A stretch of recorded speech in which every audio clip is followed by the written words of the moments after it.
सो हम लोग कई सारा चीजों के बारे में ऑलरेडी मैं आप लोग को बता रखा हूं और रिवीजन भी करा रखा हूं। सेकंड लेक्चर में भी मैंने रिवीजन किया था, थर्ड लेक्चर में भी रिवीजन किया था। सबसे पढ़े थे हम लोग मटेरियल के बारे में कि क्या होता है इंजीनियरिंग मटेरियल, फिर उसका मैकेनिकल प्रॉपर्टीज क्या होता है वो मैंने बात किया था। जब लोड और फोर्स लगाते हैं तो उसके वजह से कई सारा चेंज देखने को मिलता है, कब वो फेल करता है, और on the basis of that हम लोग डिफरेंट तरह का मैकेनिकल प्रॉपर्टीज को हम लोग क्या करते हैं, फाइंड आउट करते हैं with the help of testing. अब टेस्टिंग करते हैं कई तरह का टेस्टिंग, टेंशन करते हैं, कंप्रेशन करते हैं, बेंडिंग करते हैं, टॉर्सन करते हैं, और ये सब टेस्ट कहां कर सकते हैं, यूनिवर्सल टेस्टिंग मशीन में। इसमें हम लोग बात किए थे कि अगर मेटालिक टेंशन टेस्ट करना है ना, मेटालिक का अगर मुझे टेंशन टेस्ट करना है तो हम लोग यूनिवर्सल टेस्टिंग मशीन का यूज करेंगे, और रबड़, लेदर, लाइलॉन, प्लास्टिक, सेरामिक वगैरह का टेस्ट करना है टेंशन टेस्ट, या फिर कंप्रेशन टेस्ट भी कर रहे हो तो टेंसोमीटर का करते हैं, है ना। Most of the case metallic tension के लिए यूनिवर्सल टेस्टिंग मशीन और टेंसोमीटर से रबड़ वगैरह करते हैं। फिर हम लोग कुछ बात किए थे कैपेसिटी का दोनों का, है ना, ये बात किए थे। देन इसके बाद हम बात किए थे क्या, देन हम लोग बात किए थे यूनिवर्सल टेस्टिंग मशीन के बारे में कि क्या होता है ना, ये देखे थे क्या होता है यूनिवर्सल टेस्टिंग मशीन और टेंसोमीटर के बीच में डिफरेंस, ये बात किए थे। फिर हम लोग बात किए थे अलग अलग टेस्ट, जैसे कि बात करता हूं टेंशन टेस्ट, है ना। जब टेंशन टेस्ट करते हैं इसके लिए स्पेसिमेन का शेप क्या लेते हैं, लेंथ क्या लेते हैं, डायमीटर क्या लेते हैं, ये सब बात किए थे। फिर हम लोग बात किए थे आगे चलकर कि भाई इसका प्रॉपर्टीज क्या क्या फाइंड आउट कर सकते हैं with the help of tension test. फिर बात किए थे कंप्रेशन टेस्ट के बारे में, इसका शेप क्या हो जाता है, इसके लिए किस किस चीज पे ये डिपेंड करता है ना। फिर हम लोग बात किए थे फेलियर कब कब होता है, डक्टाइल मटेरियल में कब फेल होता है, टेंशन टेस्ट में कब होता है, और उसी तरह से कंप्रेशन टेस्ट में कब होता है ductile material fail. Similarly failure का बात करेंगे तो ब्रिटल मटेरियल कब फेल करता है टेंशन में और कब फेल करता है कंप्रेशन में, है ना। 3D फिगर के साथ, एनिमेशन के साथ मैं आपको समझाया था। फिर हम लोग बात किए थे कि डिफॉर्मेशन, कि इलास्टिक डिफॉर्मेशन कैसा होता है, प्लास्टिक डिफॉर्मेशन कैसा होता है। इलास्टिक डिफॉर्मेशन टेम्पोररी होता है, प्लास्टिक डिफॉर्मेशन परमानेंट होता है। इलास्टिक क्या होता है, प्लास्टिक क्या होता है ना। ब्रिटल में कब कौन ज्यादा स्ट्रेंथ होता है, जैसे मैंने बात किया था कि अगर ब्रिटल मटेरियल का बात करेंगे इसका कंप्रेसिव स्ट्रेंथ ज्यादा होता है देन दी डक्टाइल का कंप्रेसिव स्ट्रेंथ से। लेकिन हम वहीं अगर बात करें डक्टाइल मटेरियल का तो डक्टाइल मटेरियल का टेंसाइल स्ट्रेंथ ज्यादा होता है ब्रिटल के टेंसाइल स्ट्रेंथ से। ये सब हम लोग बहुत अच्छी तरह से डिटेल में डिस्कस कर चुके हैं आपके प्रीवियस लेक्चर में। फिर बात किए थे स्ट्रेस आखिर क्या होता है, जैसे मैंने कहा था स्ट्रेस और स्ट्रेन में कौन पहले आता है ना, वो मैंने आपको बताया था कि स्ट्रेन पहले आएगा देन स्ट्रेस आएगा। रिजल्ट जो होता है स्ट्रेन का रिजल्ट होता है स्ट्रेस, तो स्ट्रेस बाद में आता है, स्ट्रेन पहले आता है। कैसे आता है, क्या डिफिनेशन होता है। फिर मैंने 3 तरह का स्ट्रेस के बारे में बात किया था, नॉर्मल स्ट्रेस क्या हो जाता है, इंजीनियरिंग स्ट्रेस क्या आता है, ट्रू स्ट्रेस क्या होता है, तीनों में क्या डिफरेंस होता है, मैं एनिमेशन के साथ आपको समझाया था, उम्मीद करता आप समझ गए होंगे। देन बात किए थे स्ट्रेन के बारे में, सिमिलरली स्ट्रेन के बारे में समझे थे कि स्ट्रेन क्या होता है, जो आप नॉर्मल पढ़े हो अभी तक स्ट्रेन, उस थोड़ा डिटेल में गए थे और बताए थे इंजीनियरिंग स्ट्रेन क्या होता है, ट्रू स्ट्रेन क्या होता है, राइट, ये सब हम लोग बात किए थे। फिर इसी में बात किए थे कि स्ट्रेन भी टेम्पोररी स्ट्रेन को हम लोग इलास्टिक स्ट्रेन बोलते हैं, परमानेंट स्ट्रेन को हम लोग प्लास्टिक स्ट्रेन बोलते हैं। इन दोनों में मैंने अंतर आपको बताया था, क्लियर। फिर में हम लोग डिस्कस करने वाले थे स्ट्रेस एंड स्ट्रेन कर्व। तो यहाँ पे जितने भी एनिमेशन चल रहा है these all are called stress strain curve, जहां पे आप स्ट्रेस को एक साइड में लेते हो, एक साइड में स्ट्रेन को लेते हो, और जब आप लोड अप्लाई करते हो देखो धीरे धीरे लोड आपका बढ़ते जा रहा है, देखो फोर्स में आपका 6, 7, 8, 9 करके न्यूटन बढ़ते जा रहा है, और लोड किसी एक मेटल पे अगर लगा रहे हैं तो उसका लेंथ इंक्रीज होते जा रहा है, डिफॉर्मेशन हो रहा, और एक टाइम ऐसा आएगा कि देखो बढ़ते जा रहा, जब वो फ्रैक्चर हो जाए तो उस टाइम तक देखो यील्ड स्ट्रेस आ जाता है ना, यहाँ पे अल्टीमेट स्ट्रेस आता है, फिर आपका बेंडिंग आपका ब्रेकिंग स्ट्रेस आता है। इसके बीच में कई सारा प्रोपोर्शन लिमिट आता है, इलास्टिक लिमिट आता है, सबके बारे में आज के इस पर्टिकुलर सेशन में हम लोग डिस्कस करने वाले हैं, राइट। सर कोर्स फी कितना, प्लीज डियर आप जाके ऐप में चेकआउट करो, स्टडी यूट्यूब एजुकेशन, इस ऐप को आप डाउनलोड करो, और डाउनलोड करके आपको पता चल जाएगा कि कोर्स का फी वगैरह कितना है। अभी ऑफर चल रहा है, ठीक है। चलिए सर फी कितना है और क्लास कब से स्टार्ट होगा पेड कोर्स का। क्लास डियर स्टार्ट हो चुका है डियर, ये पेड ही क्लास चल रहा है। ये सब यूट्यूब में इसलिए दिया जा रहा है ताकि बहुत सारे बच्चे को चाहिए डेमो क्लास, फर्स्ट टाइम देख रहे हैं, तो मैं बोल रहा हूं कि कम से कम सर हर एक लेक्चर का, क्योंकि देखो मटेरियल साइंस में कम से कम जैसे मैंने कहा 30 से 40 लेक्चर आ सकता है, मे भी 40 घंटा का लेक्चर, इसमें से 7-8 घंटा आपका फ्री जाएगा, बाकी सब प्रीमियम जाएगा, है ना। तो ये पेड ही चल रहा है, this is your paid class, this is your paid class. लेकिन अभी फिलहाल उस पेड क्लास का 10% के आसपास आपको फ्री में प्रोवाइड किया जाएगा। आउट ऑफ अगर 40 लेक्चर आएगा, 40 लेक्चर का 6-7 लेक्चर आपको, 5-6 लेक्चर जितना हो सकेगा वो आपको फ्री देखने को मिलेगा, उसका पेड में लाइव जाएगा, फिर यूट्यूब में बंद हो जाएगा, समझ गए, ताकि आप जज कर सको। नहीं डियर, मटेरियल साइंस पूरी तो नहीं चलेगा। This is one of the most important आपका सब्जेक्ट है जिसको मैं डील कर रहा हूं और इसमें कई सारा मैं मेहनत कर रहा हूं, एनिमेशन के साथ, हर एक चीज के साथ मैं आपको समझा रहा हूं, है ना। लेकिन जितना मैं पढ़ाऊंगा उतना सफिशिएंट रहेगा आप अगर ऐसे देखना चाह रहे हो। लेकिन हाँ, कंप्लीट आपको यहाँ पे नहीं देखने को मिलेगा। हाँ, कंप्लीट क्या करवाया जाएगा, पीवाईक्यू सोल्यूशन, जो लास्ट 20 ईयर का पीवाईक्यू है, जो कि रेलवे में जो भी जितने भी एग्जाम हुआ, टेक्निकल का एग्जाम, सिर्फ आरआरबी जेई नहीं, रेलवे जूनियर इंजीनियर नहीं, आपका सीनियर सेक्शन इंजीनियर का एग्जाम हुआ, अलग अलग डिपार्टमेंट वाइज जो जूनियर इंजीनियर का एग्जाम हुआ, जेई का एग्जाम हुआ है, समझ के जीडीसी एग्जाम हो जाता है, या मेट्रो रेलवे का हुआ है, या फिर कोई भी और हुआ है, वो आपका पूरा का पूरा सेशन फ्री चलेगा। उसमें भी आपका 100 से लेकर 150 लेक्चर आने वाला है। अभी तक हम लोग कई सारा लेक्चर देखे, 10-15 आपका हो चुका है क्लास, है ना। सो उसको आपको पूरा का पूरा फ्री मिलेगा और कई सारा चीज आपको फ्री में मिलेगा। लेकिन ये प्रीमियम बैच है, ये आपके लिए बैच को ज्वाइन करना पड़ेगा। क्लियर, चलिए, इसमें आपको सब कुछ मिलेगा, पीडीएफ नोट्स हो गया, वीडियो लेक्चर्स हो गया, आपका टेस्ट सीरीज हो गया, इसके अलावा आपको जो शॉर्ट नोट्स होता है वो भी मिलेगा, रिवीजन सेशन वो भी मिलेगा, और साथ ही साथ न्यूमेरिकल सेशन स्पेशल मिलेगा, और 3 बुक मिलेगा। पीवाईक्यू का बुक मिल जाएगा आप लोग को, मोस्ट एक्सपेक्टेड क्वेश्चन का बुक मिल जाएगा, विथ सॉल्यूशन के साथ साथ मिल जाएगा, समझ गए। तो हर एक चीज इसमें आपको देखने को मिलेगा, तो आप जाके ऐप में चेकआउट कर सकते हो आपके बारे में। चलिए, सो खैर, आज के सेशन का हम लोग स्टार्ट करते हैं। आज हम लोग को पढ़ना है स्ट्रेस एंड स्ट्रेन डायग्राम। मैं आपको पहले बताया था कि ये जो स्ट्रेस और स्ट्रेन है, ये डाटा कहां से मिलता है। सो ये मुझे मिलता है यूनिवर्सल टेस्टिंग मशीन से। हम लोग यूनिवर्सल टेस्टिंग मशीन, है ना, यूनिवर्सल टेस्टिंग मशीन के थ्रू से डाटा निकालते हैं स्ट्रेस एंड स्ट्रेन का। यूनिवर्सल टेस्टिंग मशीन के थ्रू क्या निकालते हैं हम लोग, डाटा निकालते हैं स्ट्रेस एंड स्ट्रेन का, और उसी के हेल्प से हम लोग यहाँ पे स्ट्रेस एंड स्ट्रेन कर्व को बनाते हैं। पहला पॉइंट इंपॉर्टेंट है कि सर ये डाटा मिलता कहां से है। सो अभी जस्ट मैंने आपको एनिमेशन दिखाया, फिर से देख सकते हो। एक मान लेते हैं यहाँ कोई मेटल है, इसको धीरे धीरे क्या किया जा रहा है, लगा जा रहा है, लोड अप्लाई किया। जैसे जैसे लोड आपका बढ़ाते जा रहे हैं, वैसे वैसे स्ट्रेस एंड स्ट्रेन में चेंज आते जा रहा है। तो बेसिकली ये करते कहां पे, ये टेंशन टेस्ट बेसिकली है, और टेंशन टेस्ट है या कंप्रेशन रहे या टॉर्सन रहे, सब तरह का ये जो आपका टेस्ट है, ये कहां कर सकते हैं, यूनिवर्सल टेस्टिंग मशीन में, यूनिवर्सल टेस्टिंग मशीन में कर सकते हो टेस्ट, ताकि उसका प्रॉपर्टीज के बारे में पता लगा सके, अलग अलग जो गुण उसका है उसका पता लगे, ताकि उसी के बेसिस पे हम लोग मटेरियल को यूज कर सके सही जगह पे, कि भाई जहां पे ज्यादा लोड का जरूरत पड़ रहा है वैसे वहां पे यूज करेंगे, कहीं कम लग रहा है तो वैसे मटेरियल का यूज करेंगे, समझ गए। On the basis of that उसका यूज कर सकते हैं, लाइफ पता कर सकते हो उसका, है ना, उसका प्रॉपर्टीज फाइंड आउट कर सकते हैं। तो ये सब हम लोग को मिलता है यूनिवर्सल टेस्टिंग मशीन से। पहला इंपॉर्टेंट ये है। सेकेंड चीज, ये सर स्ट्रेस है, ये क्या स्ट्रेस है, क्योंकि आप 3 तरह का स्ट्रेस बताए थे, 3 तरह का स्ट्रेन बताए थे। क्या जो मेरा स्ट्रेस है ये नॉर्मल स्ट्रेस है या इंजीनियरिंग स्ट्रेस है या ट्रू है। तो मैंने कहा था कि ये जो होता है ये मेरा हो जाता है क्या, इंजीनियरिंग, है ना, ये मेरा इंजीनियरिंग स्ट्रेस होता है। अब बोलेंगे सर इंजीनियरिंग स्ट्रेस का क्या मतलब था, तो मैं आपको बताया था कि कई तरह का स्ट्रेस, मैं आपको 3 तरह का स्ट्रेस बताया, जिसमें मैंने कहा था कि इंजीनियरिंग स्ट्रेस हम लोग क्यों लेते हैं स्ट्रेस स्ट्रेन डायग्राम में, क्योंकि हम लोग एक गिवन इंस्टेंट में देखते हैं कि इस पर्टिकुलर स्टैंड में, क्योंकि हम लोग देखते हैं जब स्ट्रेस एंड स्ट्रेन कब बनाते हैं। तो मैंने कहा था जैसे यहां पे एक लेंगे कि यहां सर कुछ मेरा स्ट्रेस रहेगा, है ना, जैसे सिग्मा 1, यहां पे रहेगा सिग्मा 2, यहां पे रहेगा सिग्मा 3, यहां रहेगा सिग्मा 4, यहां रहेगा सिग्मा 5, है ना। तो अलग अलग, और ये अलग अलग वैल्यू रहेगा कि इस पर्टिकुलर टाइम पे मेरा देखेंगे ग्राफ क्या है, तो इस टाइम पे कितना मेरा स्ट्रेन आएगा, तो एप्सिलॉन 1 आ जाएगा, यहां पे आएगा एप्सिलॉन 2 आ गया। तो यानी क्या देख रहे हो, एक पर्टिकुलर पॉइंट पे मेरा कितना स्ट्रेस लग रहा है और कितना स्ट्रेन आ रहा, तो एक पर्टिकुलर पॉइंट पे ही तो आप लोड अप्लाई करके उसका प्रॉपर्टीज को फाइंड आउट कर रहे हो। तो यानी कि इन तीनों में देखोगे स्ट्रेस में तो एक ही है जहां पे कहा गया load at any given instant, क्योंकि नॉर्मल वाले तो ओनली लोड है, एवरेज लोड है।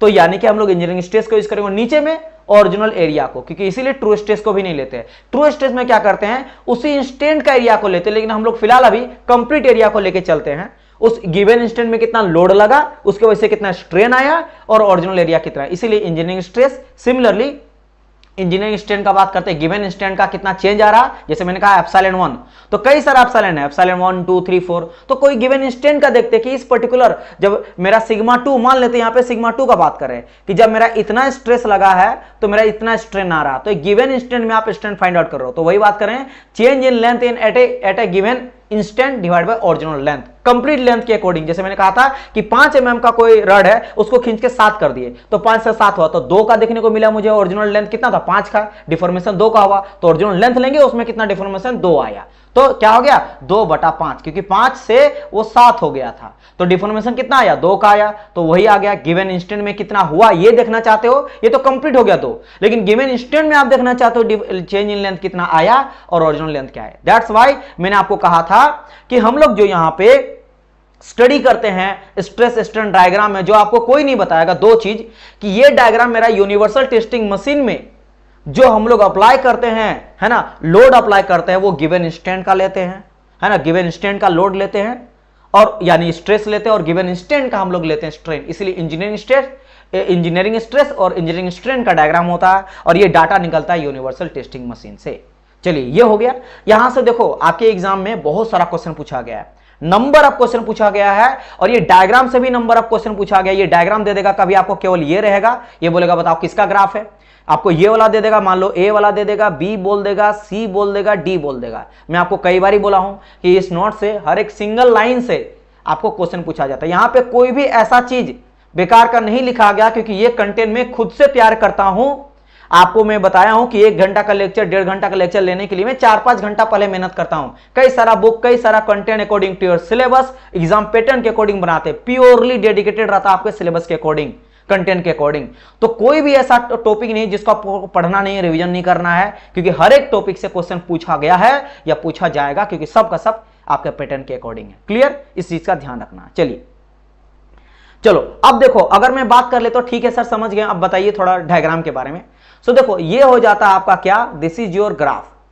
तो ये फिलहाल इस 2 एक्सिस को देखो, एक ऊपर तरह का एक्सिस मैंने कहा, इधर आपका दिया गया है स्ट्रेस और आपका दिया गया स्ट्रेन। अभी नीचे क्यों मैं बनाया हूं, क्योंकि ये कोई नहीं बताता इस वाले को, क्योंकि ये बता रहा हूं मैं कंप्रेशन का। अभी फिलहाल मैं टेंशन का बात कर रहा हूं, इधर आपका कंप्रेशन होगा क्योंकि नेगेटिव होगा, इधर टेंसाइल टेस्ट कर रहे हैं, तो इसलिए मैं अपर साइड में लिया हूं, टेंशन यहां पे हो रहा है, इधर आपका टेंशन हो रहा है, इस वाले सेक्शन में टेंशन वाला होगा, इधर वाला कंप्रेशन, इसलिए नेगेटिव आपका देखने को मिलेगा, स्ट्रेस भी और स्ट्रेन भी अभी डिस्कस करेंगे। और इस ग्राफ में आपको बहुत सारा चीज आपको लगेगा कि जो आपको नया चीज समझ में आएगा। बस आप 10 से 15 मिनट थोड़ा ध्यान से इस ग्राफ को देखो।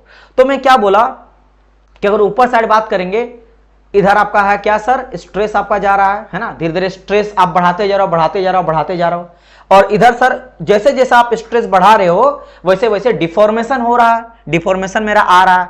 और अब बात करते हैं, यहाँ पे 3 लाइन आपको नजर आ रहा होगा, एक आपको लग रहा होगा ब्लू वाला लाइन, जिसको मैं ले लेता हूं ए, एक आपको लग रहा है बैगनी वाला कलर जो है, वॉयलेट वाला आप बोल सकते हो, तो ये आपका बी हो गया, और सी आपका रेड वाला नजर आ रहा है, सी आपका रेड वाला है, और आपका डी है वो भी रेड है, तो ये आपका 4 आपका लाइन है। अब ये 4 लाइन अलग अलग मटेरियल का है। जैसे आपको अगर पूछा जाए कि स्ट्रेस और स्ट्रेन के बीच में, स्ट्रेस और स्ट्रेन के बीच में आप मुझे बताओ ब्रिटल मटेरियल, जैसे ब्रिटल मटेरियल क्या कहा जाता है, कास्ट आयरन हो जाता, ग्लास वगैरह आ जाता, तो उसी में एग्जांपल दे दिया हूं ताकि याद भी रखना। कास्ट आयरन ग्लास सबसे ज्यादा पूछा जाता है, कास्ट आयरन को डक्टाइल आपका ब्रिटल मटेरियल माना जाता है, और डक्टाइल में बात करा जाए तो कॉपर हो गया, एल्युमिनियम वगैरह हो गया, ठीक है। तो अगर ब्रिटल का कहा जाए तो ब्रिटल का कुछ ऐसा जाता है, ऐसा कुछ आपको ग्राफ देखने मिलेगा स्ट्रेस का एंड स्ट्रेन का। क्योंकि देखो आप बोलेंगे सर इस ग्राफ में क्या बता रहा है, कैसे मुझे याद रहेगा सर, आप तो रटने वाला बोल दिए, याद करने वाला बोलो। देखो जैसे जैसे मैं स्ट्रेस बढ़ाते जाऊंगा, बढ़ाते जाऊंगा, बढ़ाते जाऊंगा, बढ़ाते जाऊंगा, बढ़ाते जाऊंगा, बढ़ाते जाऊंगा, आप देखोगे इस वाले ग्राफ में स्ट्रेन बहुत ही कम देखने को मिल रहा है। देख रहे हो स्ट्रेन में ज्यादा चेंज देखने को नहीं मिला, बिकॉज ये मेरा ब्रिटल मटेरियल है ना, ये डायरेक्ट बड़े ब्रेक हो जाएगा, एक पॉइंट ऐसा आएगा डायरेक्ट वो ब्रेक हो जाएगा, और फट से मेरा बहुत ज्यादा अचानक स्ट्रेन आपका बढ़ते जाएगा। यानी कुछ ऐसा देखने को मिलेगा कि ये गया गया झेल रहा झेल रहा झेल रहा झेल रहा, कास्ट आयरन अचानक टूट जाएगा कुछ देर के बाद, तो फिर फटाफट ऐसा कुछ करके जाएगा। फिर देखोगे हल्का सा भी स्ट्रेस लगा रहे हैं और डिफॉर्मेशन बहुत ज्यादा आ रही है, समझो इतना डिफॉर्मेशन आ गया। मतलब ले लेते हैं कि 6 से लेकर 10 तक आ गया, और ये मेरा 6 से लेकर 7 तक गया, तो मतलब एक यूनिट में आपका 4 यूनिट का डिफॉर्मेशन आ गया, लेकिन एक पॉइंट के बाद, लेकिन उस पॉइंट तक ये डिफॉर्मेशन आपका बहुत ही स्लो होता है। तो ब्रिटल मटेरियल में ऐसा ग्राफ पूछा जाता है, क्योंकि ब्रेक के बाद आपको कोई नहीं पूछेगा। तो ये हो गया आपका ए वाला ब्रिटल का। अब यहीं पे अगर आप आ जाता, ठीक है सर ब्रिटल हो गया, डक्टाइल का बता दो, तो डक्टाइल का देख सकते हो, सेकंड वाला ग्राफ किसका है, मेरा डक्टाइल मटेरियल का, ये मेरा डक्टाइल मटेरियल का है। मतलब धीरे धीरे देखोगे स्ट्रेस आपका बढ़ते जाएगा, आपका स्ट्रेन भी बढ़ते जा रहा है, स्ट्रेन भी बढ़ते जा रहा है, लेकिन एक लिमिट के बाद कहीं ना कहीं आपका इलास्टिक से प्लास्टिक में जाएगा, धीरे धीरे डिफॉर्मेशन आएगा, यील्ड पॉइंट आएगा, लोअर यील्ड पॉइंट, अपर यील्ड पॉइंट, फ्रैक्चर भी आएगा, इस जगह पे जाके ये फ्रैक्चर भी कर जाएगा। इसलिए देखो धीरे धीरे आपका डिफॉर्मेशन टाइम के साथ, देखो इस पॉइंट के बाद अगर आप देखोगे यहां पे, अगर मैं एक पॉइंट ले लेता हूं, है ना, अगर मैं इलास्टिक में बात करता हूं, ये पॉइंट ले लेता हूं इस जगह के बाद, इस जगह के बाद देखो मान लेते हैं यहां पे कुछ भी समथिंग स्ट्रेस है, आप स्ट्रेस लगाए हो, समथिंग स्ट्रेस मान लो 10 का स्ट्रेस लगाए हो, है ना, आप यूनिट को भी ले लो, है ना, स्ट्रेस लगाए हो। इसके बाद ऊपर में बात करेंगे, देखो यहां तक अगर मान लेते हैं तो स्ट्रेस मान लो 10 से आपका कितना बढ़ गया, 15 बढ़ गया। यहां देखो स्ट्रेन ज्यादा आपको दिखाई देगा, है ना, एक पॉइंट के बाद स्ट्रेस मान लेते हैं, स्ट्रेन यहां पे कुछ 10 था और उसका डायरेक्ट स्ट्रेन आपका बढ़ गया 15 नहीं है, कम से कम 25 तक गया। तो एक लिमिट के बाद आप देखोगे कम स्ट्रेस लगाओगे ज्यादा आपका, क्योंकि वो मेरा फेल्योर की ओर बढ़ रहा है, प्लास्टिक डिफॉर्मेशन की ओर बढ़ रहा है। तो ये हो गया मेरा डक्टाइल का, लेकिन वो ज्यादा झेलेगा, इससे ज्यादा देखेगा, है ना। चलिए अगर बात करते हैं किसका, जो बहुत ही फेमस है, माइल्ड स्टील, है ना, one of the most important using material for engineers और ऑटोमोबाइल सेक्टर, वो होता है माइल्ड स्टील। तो अगर माइल्ड स्टील का ग्राफ कहा जाए तो इसमें कई तरह को प्रॉपर्टी देखने को मिलता है। इसी में हम लोग बनाते हैं प्रोपोर्शनल लिमिट, आप देखो पीएल मतलब आ गया प्रोपोर्शनल लिमिट और इलास्टिक लिमिट। अच्छा एक बहुत इंपॉर्टेंट मैं आपको बताता हूं चीज, दुनिया में पूरे वर्ल्ड में केवल एक ही मटेरियल है जिसमें प्रोपोर्शनल लिमिट और इलास्टिक लिमिट अलग अलग होता है, अलग अलग होता है। लेकिन इसके अलावा जितने भी मटेरियल होता है लगभग, मतलब लगभग नहीं होता ही है, इतना कम होता है कि आप ना के बराबर, आप उसको माइक्रोस्कोप में जाओगे तब जाके शायद आपको नजर आएगा, नहीं तो बिल्कुल सेम रहता सब मटेरियल का, प्रोपोर्शनल लिमिट भी और इलास्टिक लिमिट भी। इसके बारे में हम लोग नेक्स्ट क्लास, अभी नेक्स्ट स्लाइड में डिस्कस करेंगे, आज ही क्लास में डिस्कस करेंगे। लेकिन मैं क्या बोला फिर से सुनो, कि माइल्ड स्टील को छोड़ के, एमएस को छोड़ के, माइल्ड स्टील को छोड़ के बाकी सब मटेरियल के लिए प्रोपोर्शनल लिमिट और इलास्टिक लिमिट एक ही होता है। प्रोपोर्शनल लिमिट होता है जहां तक स्ट्रेस और स्ट्रेन हो जाता है वो डायरेक्टली प्रोपोर्शनल होता है, stress is directly proportional to strain हो जाता है प्रोपोर्शनल लिमिट तक, मतलब जितना स्ट्रेस लगाओगे उतना स्ट्रेन होगा, बिल्कुल सेम। और अगर लोड हम लोग लगाने के बाद छोड़ देंगे तो रिटर्न आ जाता है, उसी को कहते हैं प्रोपोर्शनल लिमिट। लेकिन उसके बाद आपको थोड़ा बहुत ही कम लेकिन डिफॉर्मेशन आपको देखने को मिलेगा, बहुत कम, मतलब उसके बाद रिटर्न आएगा लेकिन उतना नहीं आएगा। तो ये माइल्ड स्टील के लिए अलग अलग होता है, अलग अलग होता है माइल्ड स्टील के लिए। लेकिन क्या सर ये बहुत बड़ा होता है, आपने यहां इतना बड़ा डिस्टेंस दिखा दिया, नहीं डियर, ये भी बहुत कम होता है ना, ये भी बहुत कम होता है, समझ गए। ये भी क्या होता है, बहुत ज्यादा कम आपको अंतर देखने को मिलता है, ज्यादा अंतर इसमें भी देखने को नहीं मिलता है। इस बात का ध्यान आप लोग को रखना है। क्लियर माय पॉइंट और नॉट, ठीक है, ठीक है, ये चीज ध्यान रखना। और लास्ट आ जाता है मेरा, ये जो जा रहा है किसका जा रहा है, ये मेरा रबड़ का हो जाता है, रबड़ बोलो इलास्टोमर बोलो, ये वाला हो जाता है। ये किसका होता है, इलास्टोमर या फिर रबड़ का हो जाता है आपका स्ट्रेस एंड स्ट्रेन डायग्राम में आपका ग्राफ। क्लियर, ये इतना चीज मुझे उम्मीद है कि आप लोग को समझ में आ गया होगा। बताइए ये सारा चीज समझ में आया या नहीं। अच्छा सर यहां पे आपने क्या लिखा है, यहां मैं ये लिखा हूं कि स्ट्रेस एंड स्ट्रेन डायग्राम तो आप लोग बहुत बार पढ़े होंगे कि क्या होता क्या नहीं। यहां तक पहुंचने के लिए करेंगे क्या, स्टेप का मैं बात किया हूं। तो मैं स्टेप देखो यहां पे, फ्रॉम दी यूटीएम मशीन, आप सबसे पहले क्या करोगे, यूनिवर्सल टेस्टिंग मशीन लोगे, यूनिवर्सल टेस्टिंग मशीन लोगे। फर्स्ट गेट दी वैल्यू, आप यूनिवर्सल टेस्टिंग मशीन में क्या करोगे, लोड लगाओगे और लोड लगाएंगे तो डिफॉर्मेशन आएगा। डिफॉर्मेशन बोलते हैं एक्सटेंशन, तो आपको वहां से दो वैल्यू पता चलेगा, एक तो पता चलेगा लोड के बारे में और दूसरा पता चलेगा एक्सटेंशन के बारे में या फिर डिफॉर्मेशन के बारे में।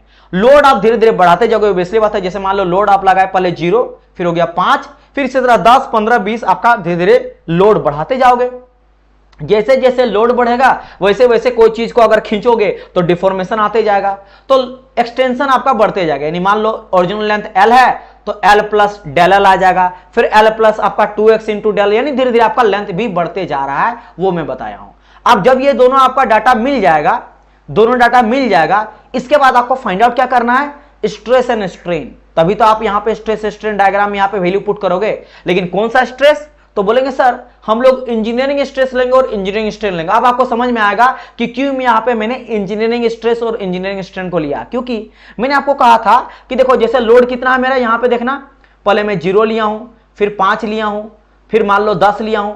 अब आप ऐसा तो नहीं करोगे, है ना, आपको जो दिखाएगा स्ट्रेस एंड स्ट्रेन डायग्राम में कि अभी फिलहाल इतना मेरा लोड यहां पे पड़ा हुआ है, तो आप किसी एक पॉइंट का लोगे ना, कि जब मैं 5 किलो न्यूटन जब मैं 5 किलो न्यूटन लोड लगा रहा हूं तब मेरा कितना आ रहा है एक्सटेंशन में। मतलब क्या आपने करा कि एक पर्टिकुलर पॉइंट में, एक पर्टिकुलर इंस्टेंट पे आप लोड लगा रहे हो, समझ गए। इसीलिए इंजीनियरिंग स्ट्रेस क्या बताता है, देखो जैसे मैंने करा 5 अपन ओरिजिनल एरिया, आप और एरिया बिल्कुल ओरिजिनल लोगे, लेकिन आपने 5 जो लगाया लोड, ये कैसा लोड है, ये लोड है एट एनी गिवन इंस्टेंट। तो ध्यान दो, load at any given instant. आप देखो थोड़ा स्ट्रेस को और देखो कि कहां पे आपका आता है load at any given instant. ये तो यहां पे भी है लेकिन ओरिजिनल एरिया, यानी ये, इसीलिए इंजीनियरिंग स्ट्रेस आ जाता है, समझ गए। इसके बेसिस पे क्या कर सकते हैं, अलग अलग लोड जब लगता है उस बेसिस पे हम लोग उस टाइम पे कितना स्ट्रेस आ रहा है, यानी इंजीनियरिंग स्ट्रेस आप फाइंड आउट कर सकते हो। उसका वैल्यू को पटा यहां पे धीरे धीरे पुट करते जाओ, 1 2 3 करके लगाते जाओ, ठीक है, ये पता चल गया। सिमिलरली उसी टाइम पे आपको एक्सटेंशन भी तो पता चलेगा, डिफॉर्मेशन पता चलेगा। और यहां पे डिफॉर्मेशन बोले तो स्ट्रेन, डिफॉर्मेशन, राइट। अब कौन सा स्ट्रेन, तो बोलेंगे सर मान लो 5 में मेरा कितना स्ट्रेन हो रहा है, यानी एक पर्टिकुलर इंस्टेंट पे आप जाना था तो डिफॉर्मेशन कितना हुआ। यानी डिफॉर्मेशन हम लोग कैसे निकालते हैं भाई, final minus initial. Final minus initial आप निकालना चाहते हो, जैसे यहां पे मैंने मान लिया है कि मैं x को लिया हूं, सपोज करो मैं यहां पे x लिया हूं, x डिफॉर्मेशन को लिया हूं, तो x तो मेरा फाइनल है और मैं देखना चाहता हूं कि x और माइनस करूंगा l, यानी कि मेरा इनिशियल कितना था, समझ गए। मान लो इनिशियल मेरा 10 था और फाइनल हो गया 15, तो मैं क्या करूंगा 15 माइनस 10, यानी कि 5 का चेंज आया, 5 का डिफॉर्मेशन। और ओरिजिनल कितना था, ओरिजिनल मेरा 10 था, तो 10, इसलिए देखो ओरिजिनल l लिखा गया है। x मतलब कहा गया जो कि चेंज हुआ है और l मेरा ओरिजिनल है, तो x minus L upon L. तो यहां से भी पता चला कि सर इसका मतलब आप जो है एक गिवन इंस्टेंट पे आपने बात करा कि गिवन इंस्टेंट में कितना डिफॉर्मेशन आया, यानी कि ये भी बात करा इंजीनियरिंग स्ट्रेन का। इसलिए मैं लिख दिया हूं, देखो x माइनस एल बेसिकली क्या है, change in length at an given instant, और l क्या ओरिजिनल लेंथ है। यानी समझ गए, सबसे पहले यूनिवर्सल टेस्टिंग मशीन आपने लिया, एक कोई ऑब्जेक्ट को लगाया, आप लोड लगा रहे हो, एक्सटेंशन हो रहा किसी एक पर्टिकुलर लोड पे, उसका एक्सटेंशन जितना आ रहा है उसका डाटा को लिए और पुट कर दिए स्ट्रेस एंड स्ट्रेन डायग्राम में, और तब मुझे एक्चुअल अलग अलग लोड आप लिए, इतना लोड में इतना स्ट्रेन, इतना लोड में इतना स्ट्रेन, इतना लोड में इतना स्ट्रेन, और दोनों के एक्सिस को मिलाते जा रहे हो, ऐसे ऐसे करके मिलाते जा रहे हैं कि कहां पे जाके मीट कर रहा है। On the basis of that आप धीरे धीरे आपको पता चल जाता कि ऐसा ग्राफ मिलेगा, ऐसा ग्राफ मिलेगा। इस तरह से आप लोग को ग्राफ यहां पे ड्रॉ करना, और उसी के बेसिस पे मैं यहां पे आपको ब्रिटल मटेरियल का, डक्टाइल मटेरियल का, माइल्ड स्टील का, इलास्टोमर का ग्राफ बताया हूं।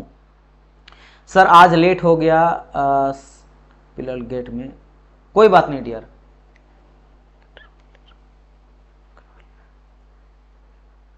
अच्छा कोई बात नहीं डियर, आई होप कि आप अच्छे होंगे, है ना। आर यू ओके बैटमैन, आप ठीक हो ना।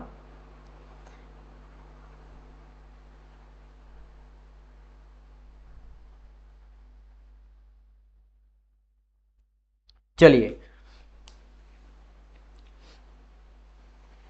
सो ये हो गया। अच्छा अब बात करते हैं, सर इतना तो मेरे को समझ में आ गया। सर ये तो हम लोग बात किए कैसा, हम लोग जो स्ट्रेस बात किए हैं ये हम लोग बात किए टेंसाइल स्ट्रेस का, क्योंकि पॉजिटिव लेके चले हैं। अगर ये वैल्यू नेगेटिव आ गया तो वो हो जाएगा मेरा कंप्रेसिव स्ट्रेस। टेंसाइल स्ट्रेस से क्या आएगा, कंप्रेसिव स्ट्रेस, राइट। तो कंप्रेसिव मतलब क्या हो जाएगा, negative of load upon area. Stress क्या होता है, लोड अपन क्रॉस सेक्शनल एरिया, तो लोड अपन एरिया जो नेगेटिव आप लोगे तो आपका काम बन जाएगा, ठीक है। सिमिलरली अगर बात करा जाए कि अगर मैं बात करता हूं कि कंप्रेसिव स्ट्रेन का, तो ये भी नेगेटिव आ जाएगा। अब नेगेटिव का ग्राफ किधर बन जाएगा, तो नेगेटिव का ग्राफ बन जाएगा नीचे में। इसीलिए मैं क्या किया हूं, ऊपर साइड में स्ट्रेस आपका पॉजिटिव है तो नीचे साइड में देखो आपका नेगेटिव है ना। और अगर मैं बात करूं तो इधर आपका स्ट्रेन आपका पॉजिटिव है, तो इस डायरेक्शन में स्ट्रेन जो आपका है वो नेगेटिव है, स्ट्रेन नेगेटिव है। अब देखो मैं इस दो ग्राफ का बात कर लेता हूं। अब यहां पे कुछ चीजें हैं जो आपको समझाना पड़ेगा, है ना, क्योंकि ये कुछ न्यू चीज है ना। देखो अब इस वाले में ग्राफ देखो, ठीक है सर। अब अगर मैं यहां पे आप देखोगे कुछ चीजों में आपको समझा रहा हूं, किसी के साथ समझ गए कि कंप्रेसिव लेंगे तो नेगेटिव लेके चलेंगे, है ना वैल्यू। बाकी स्ट्रेन जो भी होता है, load upon area, change in length upon original length, आप नेगेटिव ले लो, आपको कंप्रेसिव स्ट्रेंथ और कंप्रेसिव स्ट्रेन मिल जाएगा अगर आप डायग्राम में देखना चाहते हो तो। सर क्या मेरा जैसा ग्राफ बना था ब्रिटल का, जैसा अधिकतर मैं आपको दो ही का बना रहा हूं, ब्रिटल का बता रहा हूं और आपका डक्टाइल का बना रहा हूं, तो सर क्या सेम ग्राफ मिलेगा और सेम हाइट देगा, नहीं, ये अलग होगा, ये अलग आपको मिलेगा। जैसे कि आप देखो सबसे पहले हम लोग ब्रिटल मटेरियल का बात करेंगे। ब्रिटल मटेरियल देखोगे कुछ इतना हाइट तक गया था ना, ये देखो मैं अभी दिखा रहा हूं, ये इतना हाइट तक, चलो मैं इसको ब्लू से दिखाया हूं तो ब्लू ही ले लेता हूं कलर। ये देख सकते हो इतना हाइट तक गया था, ये मेरा किसका था, ये मेरा ब्रिटल मटेरियल का था। ब्रिटल मटेरियल का था। लेकिन अगर मैं यहां पे बात करता हूं ब्रिटल मटेरियल देखोगे उससे ज्यादा ये लेंथ तक आ रहा, खींच रहा है, ज्यादा लेंथ तक खींच रहा है। ऐसा क्यों? ऐसा क्यों भाई, है ना, ऐसा क्यों? ये ज्यादा लेंथ मुझे क्या क्यों मिला? कोई बता पाएगा इसका कि इसके पीछे का रहस्य क्या है? इसका लेंथ जितना भी है, इसका लेंथ जितना भी है यहां से लेकर यहां तक का, आप देखोगे इसका लेंथ थोड़ा ज्यादा ही है, इसका लेंथ थोड़ा ज्यादा ही लिया गया है। अगर नहीं दिख रहा, आई होप सो कि आप लोग को ये लेंथ दिख रहा होगा कि थोड़ा बड़ा है। ऐसा क्यों? उसके पीछे का रीजन क्या है? यहां पॉइंट लिख दिया हूं कि brittle material have high compressive strength. Brittle material में कंप्रेसिव स्ट्रेंथ ज्यादा होता है, ये ज्यादा स्ट्रांग होता है कंप्रेशन में। क्या इससे पहले मैं आपको एक चीज बताया था ब्रिटल मटेरियल के बारे में? कहां गया भाई? देखो यहां पे, देखो ब्रिटल मटेरियल है, देखो ब्रिटल मटेरियल कंप्रेसिव स्ट्रेंथ ज्यादा होता है देन दी डक्टाइल के कंप्रेसिव स्ट्रेंथ से। समझ गए? मैंने आपको बताया था, इसलिए मैं कहा था कि क्लास वाइज क्लास आप देखोगे तो कनेक्ट होते जाओगे। वैसे मैं बताते चलूंगा आपको जो चीजें पीछे से कनेक्टेड रहेगा फर्स्ट आपका करंट लेक्चर से, लेकिन फिर भी अगर आप पीछे देखोगे तो और इंटरेस्टिंग लगेगा, मजा लगेगा, कहानी की तरह, मूवी की तरह, आपको स्टोरी जैसा आपका कनेक्टेड रहेगा। बिकॉज इंजीनियरिंग मटेरियल या फिर मैकेनिकल का जितने भी सब्जेक्ट है ये स्टोरी बाय स्टोरी टेलिंग है।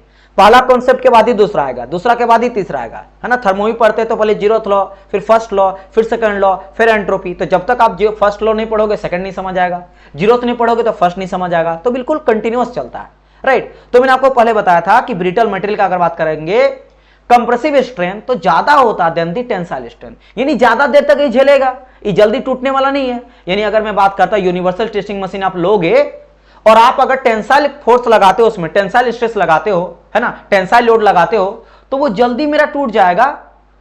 लेकिन वहीं अगर आप कंप्रेसिव स्ट्रेंथ लगा रहे हो तो जल्दी नहीं टूटेगा, वो थोड़ा नीचे तक और जाएगा। सो दैट्स वाई आप देखोगे इसका लेंथ जो है इसका ज्यादा है, इसका कम है। क्लियर? ये बहुत इंपॉर्टेंट है बात समझना। अगर कभी ग्राफ इतना डीप पूछ दे तो आपको समझ में ये चीज आएगा, ये चीज आएगा। लेकिन लेकिन लेकिन ये तो बात की हम लोग ब्रिटल मटेरियल का। सर अगर हम लोग डक्टाइल मटेरियल का बात किए तब, अगर मैं डक्टाइल मटेरियल का बात करता हूं तब क्या होता है? क्योंकि मैंने डक्टाइल के लिए क्या कहा था, अगर मैं यही डक्टाइल मटेरियल का बात करता हूं, सर डक्टाइल के लिए कंप्रेसिव स्ट्रेंथ जो होता है मेरा, डक्टाइल के लिए कंप्रेसिव स्ट्रेंथ मेरा कम होता है। एक सेकंड, दोनों साइड में कंप्रेसिव लिख दिया क्या?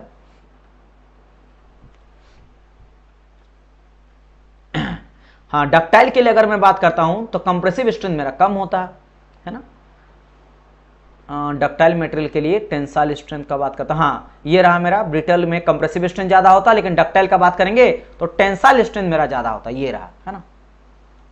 अगर मैं डक्टाइल मटेरियल का बात करता हूं तो इसके लिए ज्यादा क्या होता है? टेंसाइल होता है ज्यादा, और ब्रिटल के लिए मेरा कंप्रेसिव ज्यादा था, इसलिए कंप्रेसिव वाला लाइन ज्यादा गया, कंप्रेसिव वाला नीचे वाला लाइन ज्यादा गया। लेकिन डक्टाइल के लिए टेंसाइल वाला मेरा यहां पे स्ट्रेंथ ज्यादा होता है। डक्टाइल का क्या ज्यादा होता है? टेंसाइल स्ट्रेंथ ज्यादा होता है। डक्टाइल का टेंसाइल स्ट्रेंथ ज्यादा होता है, ज्यादा होता है, टेंसाइल स्ट्रेंथ ज्यादा होता है। यानी इस ग्राफ में अगर आप देखोगे टेंसाइल वाला तो आप देखोगे टेंसाइल वाला डक्टाइल के लिए, तो डक्टाइल के लिए देखो ये ग्राफ कुछ इतना गया है, यहां जाके कहीं फ्रैक्चर कर रहा। लेकिन लेकिन लेकिन आप देखो नीचे कंप्रेसिव जब लगाएंगे तो आप देखो जल्दी ही टूट जाएगा डियर, ये उतना तक जाएगा ही नहीं, तो जल्दी फ्रैक्चर कर जाएगा। Why? Because ductile material have the low compressive strength.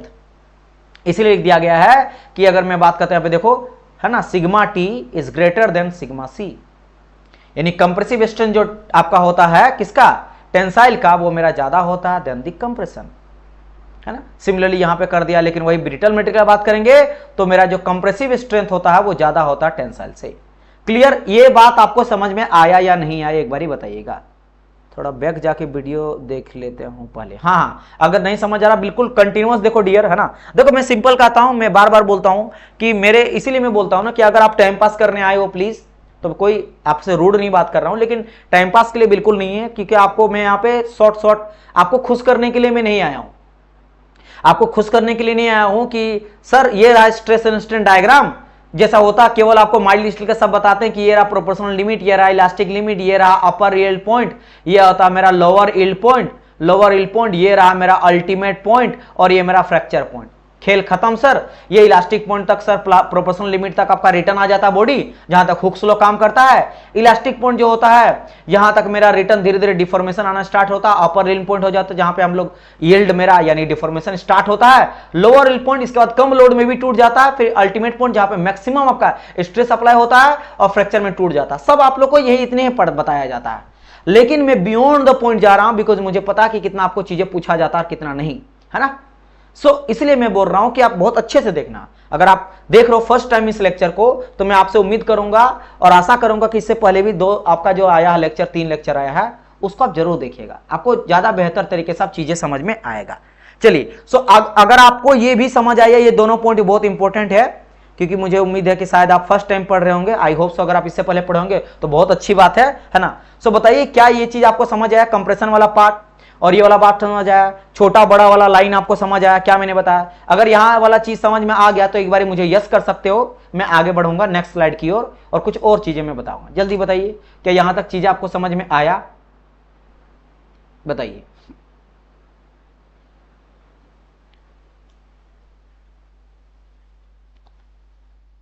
Sumit yes बोल रहे हैं क्या? चलो बढ़िया, अगर आपको समझ आ गया है तो very nice, very nice. Next, अब मूव करते हैं नेक्स्ट स्लाइड पर। सर एमएस के केस में कंप्रेशन लाइन नहीं, मतलब मैं एमएस एक तरह का डक्टाइल मटेरियल में ही तो आता है। अगर मैं बात करता हूं माइल्ड स्टील का वो डक्टाइल में ही आता है। हाँ, एलॉय के वजह से थोड़ा बहुत चेंज आता है कि कॉपर एल्युमिनियम से थोड़ा काम आपका होता है। समझ गए मेरी बात की नहीं? इसलिए मैं मेनली ब्रिटल का, डक्टाइल का आपका पूछा जाता है, वो मैंने बता दिया। लगभग नेचर आपका माइल्ड का भी डक्टाइल की तरह ही होगा, जो उसका जिस तरह का नेचर रहेगा उसी नेचर जैसा ही रहेगा। समझ गए? मेनली डक्टाइल आपका ब्रिटल में ही आपको जानना रहता है। ठीक है, समझ गए कुमार? चलो भाई आगे बढ़ते हैं। अब बातें करते हैं, ठीक है सर। इससे पहले हम लोग बात किए इलास्टिक और प्लास्टिक, यही तो आप बोल रहे हो बार बार। इससे पहले भी हम लोग देखे थे ना, मैंने आपको कहा था, याद करो। इससे प्रीवियस लेक्चर में डिफॉर्मेशन 2 तरह का होता है, एक होता है इलास्टिक डिफॉर्मेशन, एक होता है प्लास्टिक डिफॉर्मेशन। इलास्टिक मतलब मैंने कहा था टेम्पोररी डिफॉर्मेशन, है ना। मैंने आपको ये चीज बताया था, एक बार ये रिवीजन करा देते 1 मिनट में। मैंने कहा था कि इलास्टिक 2 तरह का डिफॉर्मेशन होता है। इलास्टिक डिफॉर्मेशन टेम्पोररी होता है कुछ देर के लिए, और इलास्टिक डिफॉर्मेशन होता है क्या, after removal of load body regain its original shape and size. अपना शेप एंड साइज में फिर से रिटर्न लौट आता है, उसको कहते हैं हम लोग इलास्टिक डिफॉर्मेशन। जैसे कि एग्जांपल के तौर पे मैंने बताया था, देखो अभी भी बेचारा ऐसे पड़ा हुआ है। जैसे मैंने पेन का बात किया था कि पेन एक तरह का बोल सकते हो कि मेरा इलास्टिक डिफॉर्मेशन, देखो मैं एक लिमिट तक अगर मैं फोर्स अप्लाई करता हूं और छोड़ देता हूं एक लिमिट तक, जिसको मैं अभी आपको बताऊंगा, उसी को कहते हैं इलास्टिक या प्रोपोर्शनल लिमिट। उस लिमिट तक अगर हम लोग लगाते हैं लोड को, छोड़ते हैं तो रिटर्न वो आ जाता है। जैसे एग्जांपल के तौर पे ये पेन मेरे पास है, देखो लोड में लगा रहा हूं, ये बेंड हो रहा, देखो बेंड हो रहा। अगर मैं छोड़ देता हूं तो रिगेन ये मेरा फिर से स्ट्रेट आपको दिखाई दे रहा है, बिल्कुल क्या हो गया, एकदम सीधा आपका हो गया, तो हो गया इलास्टिक डिफॉर्मेशन। लेकिन प्लास्टिक में अगर उस पॉइंट को बीट कर दूंगा, उससे ज्यादा लोड अप्लाई कर दूंगा, तो रिटर्न लौट के नहीं आएगा। समझ गए? फोर्स जब छोड़ भी दूंगा तब भी रिटर्न नहीं आएगा। जैसे कि अब मैं इसमें ज्यादा लोड लगा रहा हूं, ये मैंने ज्यादा लोड लगा दिया, बिल्कुल इलास्टिक लिमिट को पार कर दिया, प्लास्टिक रीजन में पहुंच गया, आप इतना लोड मैंने अप्लाई कर दिया। अब जब मैं छोड़ रहा हूं तो अब ये बैंड का बैंड ही रह रहा है।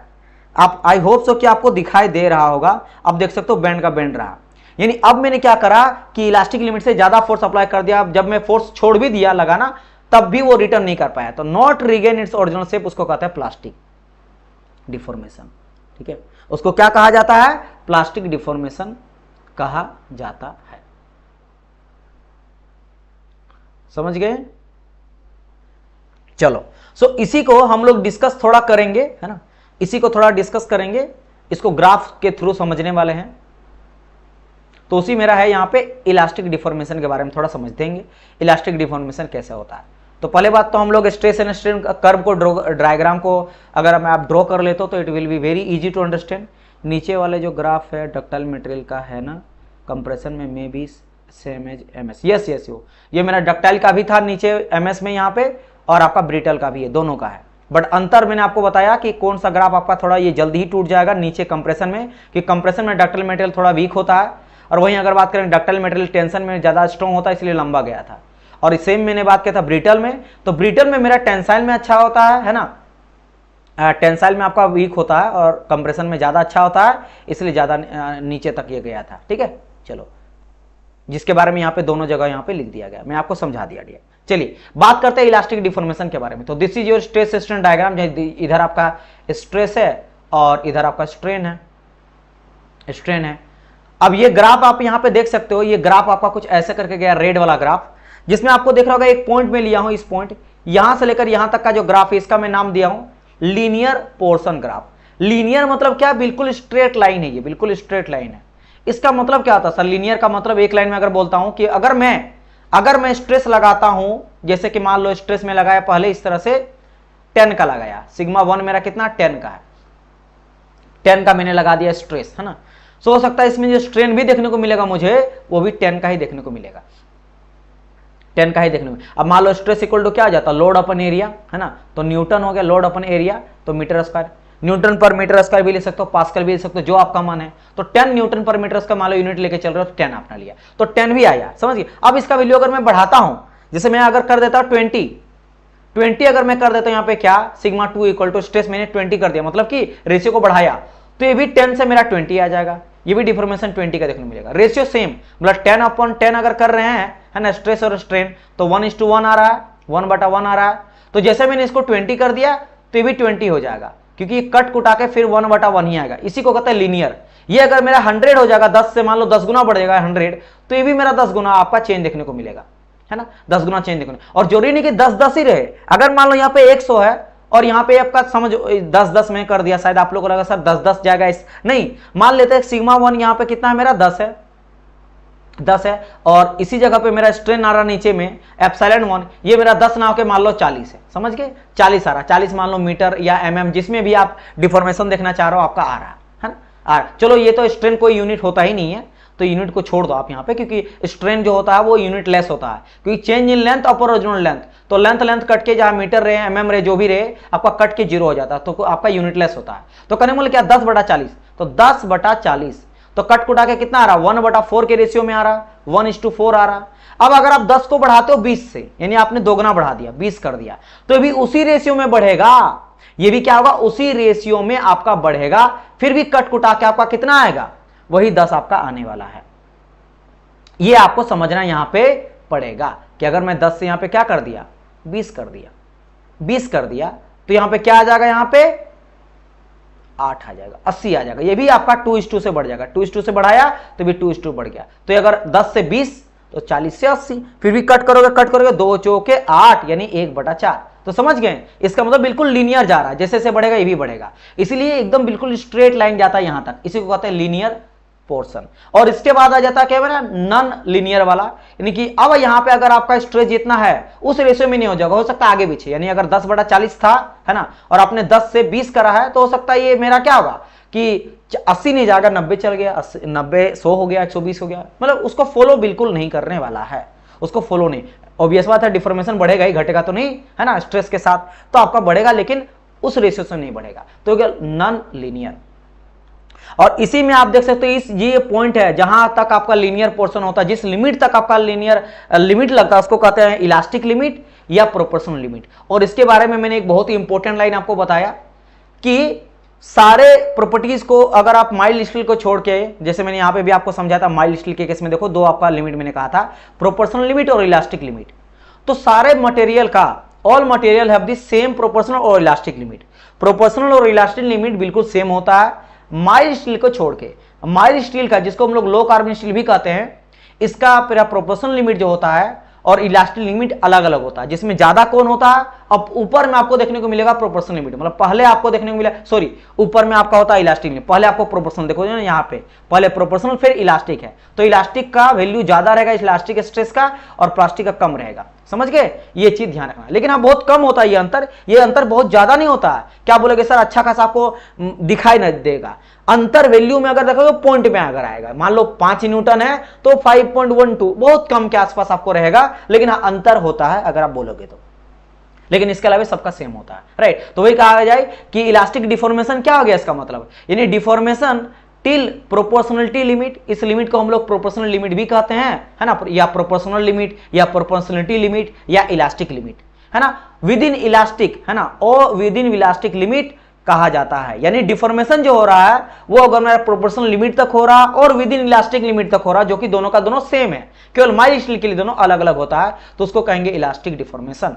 और ये डिफॉर्मेशन क्या होता है कि वही लोड आपने अगर छोड़ दिया तो रिटर्न आ जाता है, और रिटर्न भी आएगा तो उसी डिफॉर्मेशन की उसी लाइन को फॉलो करेगा। मतलब ऐसा नहीं है कि सर जाते वक्त इस लाइन को फॉलो करेगा, जैसे मैं बॉडी को छोड़ूंगा तो थोड़ा सा टेढ़ा टेढ़ा होके आएगा, नहीं, अगर स्ट्रेट गया है तो बिल्कुल स्ट्रेट अगर जा रहा है, आपने फोर्स जैसे से लोड बढ़ाया 10 20 30 40 बढ़ाया तो यहां तक पहुंचा, ये मेरा प्रोपोर्शनल लिमिट है या इलास्टिक लिमिट है, जब आप छोड़ेंगे तो इसी लाइन को फॉलो करेगा। ऐसा नहीं कि कुछ ऐसे फॉलो करते हुए आएगा या ऐसा फॉलो करते हुए आएगा, नहीं, वो उसी लाइन को फॉलो करता, तो जाता भी उसी लाइन को और उसी लाइन से बैक आता है, एकदम सेम स्ट्रेट लाइन। उस लिमिट से बाहर अगर चल गया, जैसे मैंने आपको बताया था ना कि पेन थोड़ा सा टिल्ट हो गया, तो पेन टिल्ट क्यों हुआ, क्योंकि ये मेरा इस लिमिट को पार कर चुका है, यहां कहीं पेन पहुंच गया, इधर आपका कहीं पहुंचा है, इस वजह से आपका यहां पे बैंड देखने को मिल रहा है, बैंड देखने को यहां पे मिल रहा है।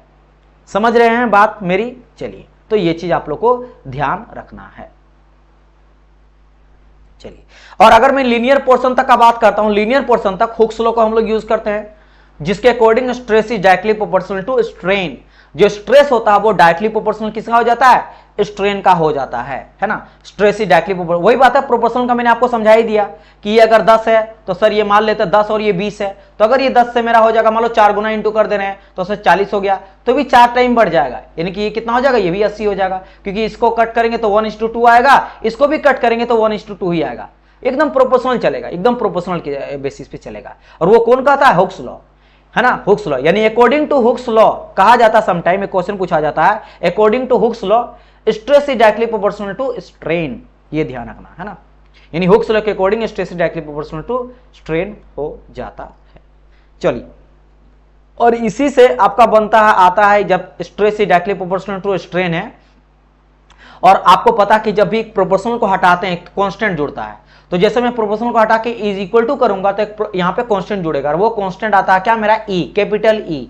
तो याद रखना ये मेरा है एप्सिलॉन, ये जो है ये मेरा सिग्मा, इसको कहते हैं सिग्मा कहते हैं, और इसको हम लोग बोलते हैं एप्सिलॉन, ठीक है, एप्सिलॉन कहा जाता है, एप्सिलॉन हो गया। और ये जो ई है ये तो सिंपल आपका अल्फाबेट वाला ई होता है, A B C D E, और यही होता है मेरा क्या? यंग्स मॉडुलस, या फिर इसको कहा जाता है मॉडुलस ऑफ इलास्टिसिटी, जो हर एक मटेरियल का अलग अलग होता है, ये कांस्टेंट होता है, दिस इज कांस्टेंट वैल्यू, है ना, ये कांस्टेंट होता है।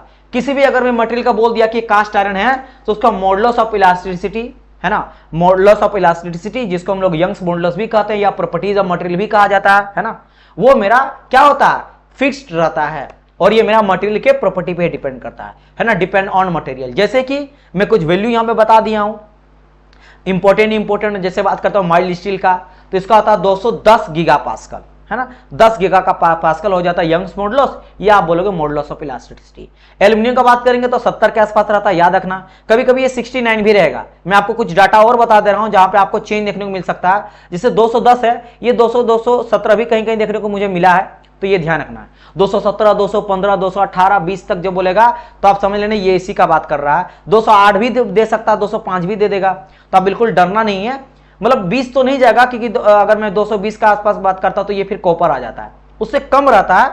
लेकिन हाँ 200 आपका 17 भी देखने को मुझे मिला है, 5 भी 6 भी 8 भी मिला है, तो वेरी हो सकता है। अब देखो यहाँ पे अभिषेक देव बोल रहे हैं कि सर हिंदी में पढ़ाइए। डियर मैं हिंदी ही तो बोल रहा हूँ, मैं इंग्लिश बोल रहा हूँ क्या डियर? मैं इंग्लिश बोल रहा हूँ क्या? और बाकी आप बोलोगे सर ये हिंदी में लिख के पढ़ाओ, तो बाबू इंजीनियरिंग अगर हिंदी में पढ़ना चाहते हो तो बहुत डिफिकल्ट है फिर, है ना।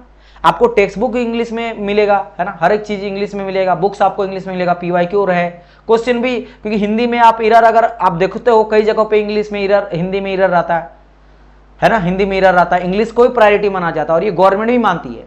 आप एग्जाम में बैठोगे ना, ऑफिशियल डाटा में लिखा रहता है नोटिफिकेशन में कि अगर आपको कोई भी गलती देखने को मिला इंग्लिश में, हिंदी में, तो उसको नहीं मानेगी, इंग्लिश का डाटा को ही मानेगी। मतलब अगर आपने हिंदी गलत पढ़ के आ गया है और आप बोल रहे हो कि सर क्वेश्चन गलत आया था, मैं क्या करूं, तो आप गए, क्योंकि अगर इंग्लिश में सही है ना तो सही माना जाएगा क्वेश्चन को।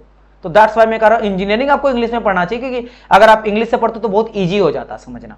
हिंदी में आपको चीजें बहुत कॉम्प्लेक्स आ जाता है, कई सारी चीजें आपको समझ में बहुत कॉम्प्लेक्स। हाँ पढ़ा रहा हूं, पूरा का पूरा हिंदी रह रहा है, कंटेंट आपको तो इंग्लिश में ही दूंगा, हिंदी में आप बोलोगे तो वो तो मेरे लिए पॉसिबल नहीं है, क्योंकि बहुत रिजिडिटी आ जाता है, बहुत अजीब अजीब चीज लिखा रहता है ना। ट्रांसलेट प्रॉपर कर देता है, जैसे मैं बहुत एग्जांपल बहुत बेस्ट दिया हूं, एक बारी मैं पढ़ा रहा था और बहुत अच्छा था, एई का एग्जाम था, कहा गया था सबसे बड़ा इंडिया का स्टील प्लांट कौन सा है, तो भाई साहब उसको हिंदी में करना चाहिए स्टील प्लांट, लेकिन कर दिया था स्टील ना, तो स्टील का पौधा कर दिया। बताओ, मैंने प्लांट वो समझ लिया, प्लांट माने पौधा, मतलब ट्रांसलेट देखो उसका दिमाग, है ना। इंडस्ट्री करना चाहिए, फैक्ट्री करना चाहिए, नहीं, वो प्लांट का ट्रांसलेशन बोल दिया पौधा, सबसे बड़ा स्टील का पौधा।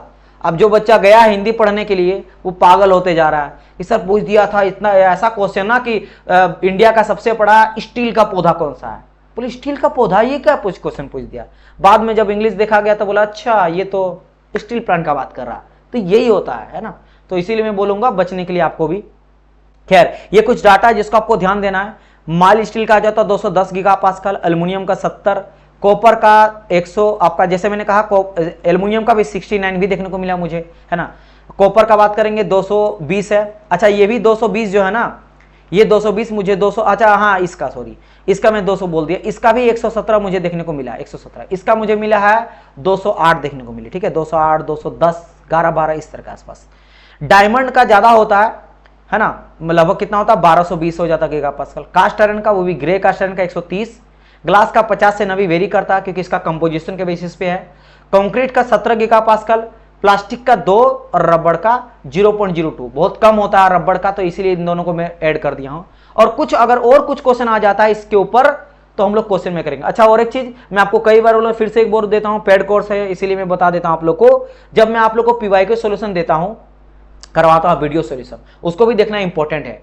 डाटा का पता चलता है, पीवाईक्यू का एनालिसिस पता था एग्जाम का, साथ ही साथ रिपीट भी होता है क्वेश्चन। और एक चीज, कई सारा ऐसा चीजें हैं जो बेसिक चीजों में आपको, अगर मान लेते थ्योरी में नहीं पढ़ाऊंगा कि बहुत बेसिक है, तो वो मैं क्वेश्चन में आपको करवा दूंगा, डिटेल वाइज जब सॉल्यूशन होता ही है तो उसमें करवा दूंगा, तो इसलिए वही इंपॉर्टेंट है, ठीक है। चलो, यानी कंप्लीट जो चाणक्य के बैच बनता है वो पूरा का पूरा थ्योरी और वीडियो सॉल्यूशन जो पीवाईक्यू कराता है लास्ट 20 ईयर का, वो मिल के बनता है। और साथ ही साथ अगर मैं बात करता हूं तो हम लोग जो न्यूमेरिकल सेशन देखने वाले वो भी मिलके, सब मिलके बनता है ये बैच, है ना। तो कंप्लीट देखना। चलो, अगर आप क्रैक करना चाहते हो वन टाइम में अच्छा नंबर के साथ। सर 2:2 खत्म किया, चलो वेरी नाइस डियर। सर क्या आप पूरा सिलेबस कंप्लीट कर देंगे यूट्यूब में? पूरा तो नहीं डियर,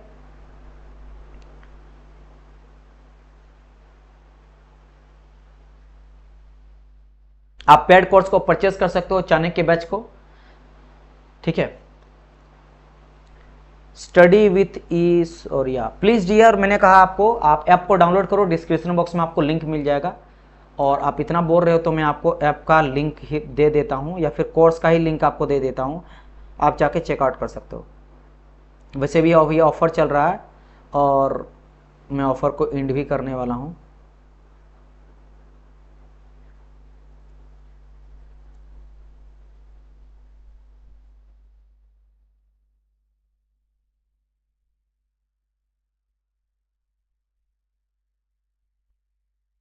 सर आप वाईटी में बार कंप्लीट नहीं करते, धोखा देते। वाईटी में कंप्लीट करके कौन सा मैंने धोखा दे दिया भाई? यही तो मैं पहला बैच पढ़ा रहा हूँ कंप्लीट। देखो मैं आप लोग को बोला था, मैं फिर से बता दे, मैं कभी ये नहीं बोला हूँ कि पूरा का पूरा बैच पढ़ाऊंगा, मैं बताया था और मैं फिर से बोल रहा हूँ, जो आप लोग का लास्ट 20 ईयर का पीवाईक्यू है उसको मैं पूरा फ्री में पढ़ाऊंगा। जो पीवाईक्यू है लास्ट 20 ईयर का, ठीक है, लास्ट 20 ईयर का, 20 ईयर्स का पीवाईक्यू है ना। पीवाईक्यू प्रीवियस ईयर क्वेश्चन है, ऑल टेक्निकल का, रेलवे का जितने भी टेक्निकल पूछा गया उसको मैं पूरा पढ़ाऊंगा, जिसमें अच्छा खासा लेक्चर्स आएगा और ये डिटेल सॉल्यूशन के साथ रहेगा, डिटेल्ड सॉल्यूशन के साथ रहेगा। इसके अलावा मैंने कहा था कि बहुत सारा ऐसा सब्जेक्ट जिसको मैं पूरा दूंगा, जैसे कि आपको थर्मोडायनेमिक्स पूरा फ्री में पढ़ाया गया, यूट्यूब में आप जाके चेकआउट कर सकते हो, थर्मोडायनेमिक्स को पूरा पढ़ाया गया है ना। इसके अलावा अभी आप लोग का चल रहा है that is called your heat transfer, 2 lecture आया, उसका भी आपको पूरा मिलेगा फ्री। तो जो सब्जेक्ट जा रहा हो फ्री मिलेगा, है ना। कंप्लीट तो नहीं मिलेगा, ऑब्वियसली बात है बैच, ठीक है। लेकिन हाँ, मैं आपको 10-20% करवा दूंगा, आप वो चीज देख सकते हो। बाकी आप केवल अगर यूट्यूब से पढ़ना चाहते हो डियर, सो फिर आप मेरे बारे में थोड़ा सोचो, है ना, कैसे मैं करवा सकता हूं बताओ। मैं भी तो 1 साल पूरा टाइम दे रहा हूं और मैं पूरी तरह से डेडिकेटेड इसी में ही लगा हूं डियर, मैं डेडिकेटेड इसी में लगा रहा हूं अभी तक से लेकर अभी लगभग 1 साल। आप खुद सोचो, मैं अभी सारे बैच को बंद कर दिया हूं, अपने ऐप में सभी तरह का बैच का भी कोई क्लासेस लाइव नहीं चल रहा है, ना पेड कोर्स आ रहा है, ना लाइव सेशन चल रहा है, ना शॉर्ट वीडियोस आ रहा है, ना कुछ भी टेस्ट सीरीज, कुछ नहीं, केवल आरआरबी को ध्यान दिया हूं। सो अगला 1 साल के लिए सारा यहाँ पे मतलब एजुकेटर काम करता है, 2 मैं एडिटर रखा हूँ, ऐप का है चार्ज है, मैं यहाँ पे काम कर, स्टूडियो का मेंटेनेंस है, खर्च है, ये सारा चीज। अगर आप बोलोगे सब चीज पढ़ाना तो मैं तो फिर रोड में आ जाऊंगा डियर, समझ रहे हो मेरी बात की नहीं?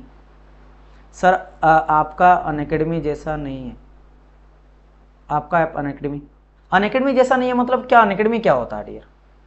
वो भी ऐप है, हम लोग का भी यहाँ लाइव क्लास चलता है, सब आपको मिलेगा।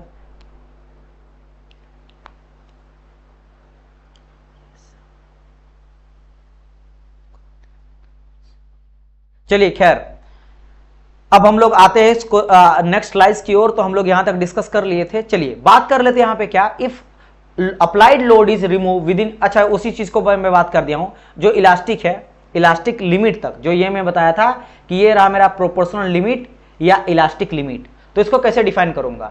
If applied load is remove with in elastic limit, deform body will regain its original shape. मैंने सिंपल सा लॉजिक है कि अगर लोड को आप रिमूव करते हो इलास्टिक लिमिट तक तो ओरिजिनल शेप एंड साइज में वो रिटर्न आ जाता है, ओरिजिनल शेप एंड साइज में रिटर्न आ जाता है। तो केवल अगर मैं अब इस पूरा ग्राफ में केवल मैं लीनियर पोर्शन तक यानी कि इलास्टिक लिमिट तक और प्रोपोर्शनल लिमिट तक ही ड्रॉ करता हूं तो मुझे कुछ ग्राफ ऐसा मिल जाता है, मुझे क्लास कुछ ऐसा मिल जाता है लाइव क्लास में, जैसे अनअकैडमी ऐप पर होता है। बिल्कुल डियर, लाइव क्लास ऐप में हम लोग का यहां भी चलता है और चलेगा, आप ज्वाइन कर लेना डियर। मैं अनअकैडमी खुद पढ़ा चुका हूं, मुझे पता वहां का लॉसेस क्या और क्या नहीं है डियर, है ना। आप बताओ, अगर आप पढ़े हो, अगर आप मेरे से ही पढ़े हो अनअकैडमी में, तो मेरे को एक बताओ, क्या आप मेरे से वहां से पूछ सकते थे? मैं यहाँ पे आप लोग को डायरेक्ट 1 to 1, देखो कितने सारे बच्चे हैं, डायरेक्ट पर्सनली मुझे मैसेज कर सकते हैं, आप डाउट पूछ सकते हो। मैं आपके साथ हमेशा बना रहूंगा, अभी से लेकर ज्वाइनिंग लेटर तक बना रहूंगा, कॉल के थ्रू भी मैं आपको बना रहूंगा। आपके अकॉर्डिंग अरेंज करा जाता है क्लासेस को, आपको जो चाहिए जैसा चाहिए वो क्लास में अरेंज करता हूँ। क्या आप ये कंटेक्ट बना सकते हो? और आप देखो ओरिएंटेड, देखो इतना सारा पीडीएफ मटेरियल रहे या पीवाईक्यू बुक रहे या फिर आपका शॉर्ट रिवीजन रहे या शॉर्ट नोट्स रहे या फिर मैं बात करता हूँ स्पेशल न्यूमेरिकल सेशन रहे, सो आप जज कर लो, ठीक है। सो आप उसके बारे में मत बताओ, वहाँ के बारे में मैं खुद रह चुका हूँ और मुझे पता है वहाँ के बारे में पॉजिटिव और नेगेटिव चीज़ें, है ना। यहाँ से मुझे 10 गुना ज़्यादा वहाँ पे दिया जा रहा था, डिमांड हो रहा था, लेकिन मैं नहीं छोड़ा भी, क्यों, उसके पीछे भी रीज़न है।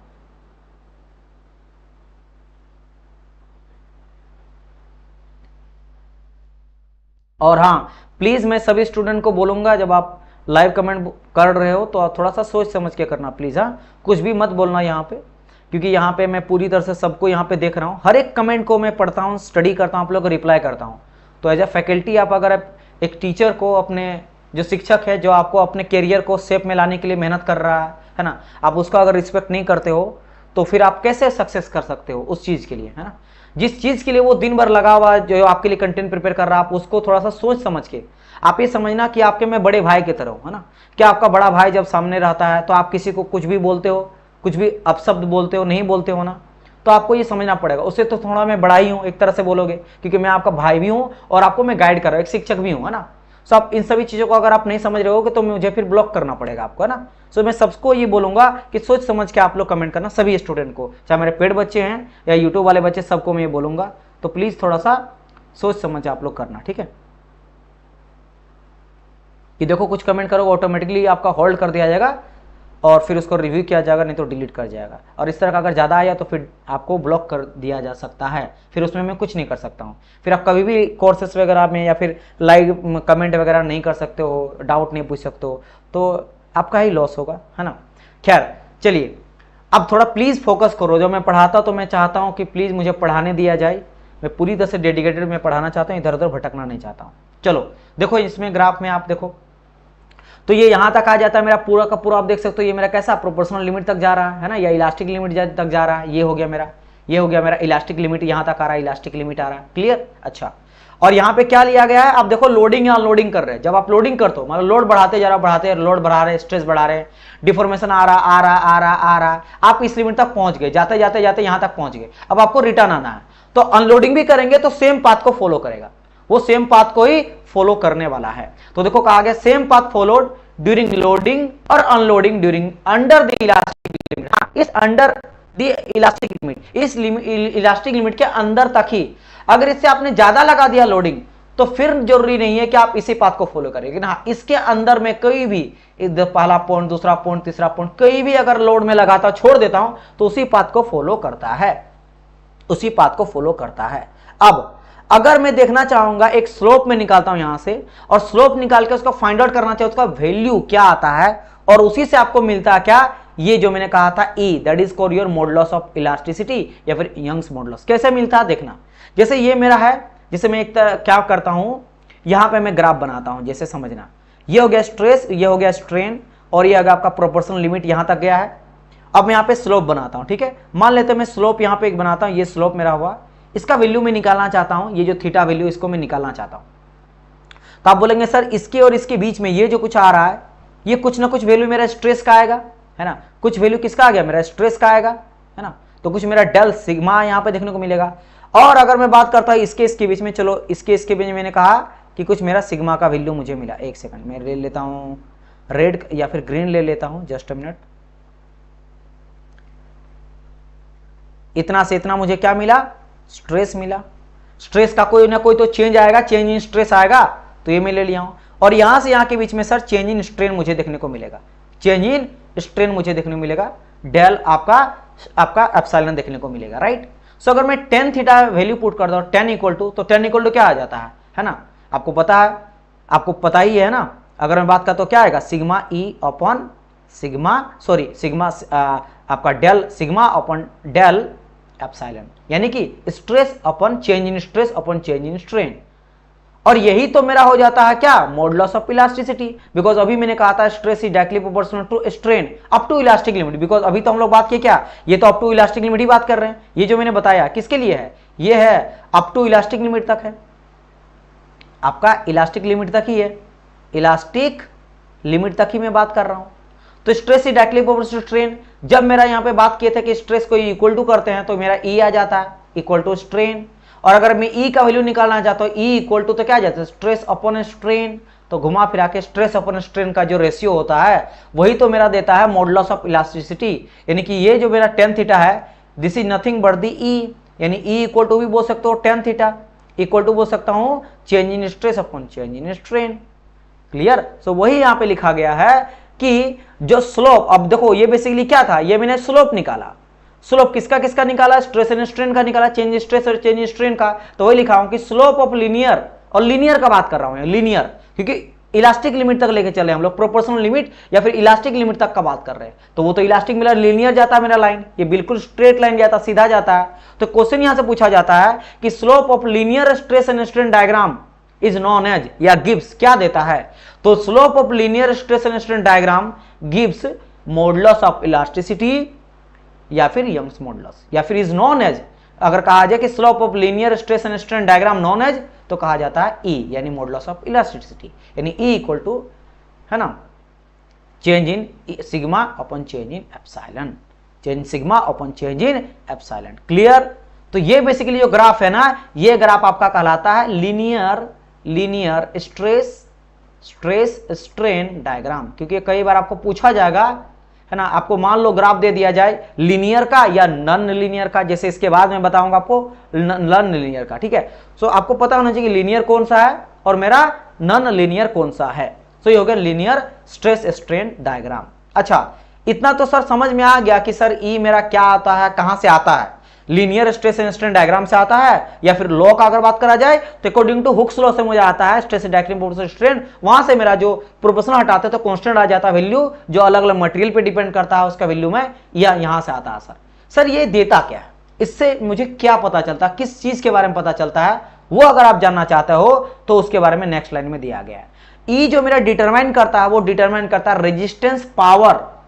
ये बहुत इंपॉर्टेंट है, क्योंकि यहां से मैं 3-4 और क्वेश्चन निकालूंगा, इससे भी क्वेश्चन है और इससे भी आपको कई 2-3 चीज समझ में आएगा, है ना, जो एक न्यू टाइप का आपका हो सकता है। पहला पॉइंट क्या है कि E से मॉडुलस ऑफ इलास्टिसिटी या फिर यंग्स मॉडुलस से हम लोग डिटरमाइन करते हैं resistance power against the elastic deformation. Elastic क्यों, देखो आप सिंपल बोल सकते हो कि जो मेरा E है ये रेजिस्टेंस पावर होता है अगेंस्ट डिफॉर्मेशन।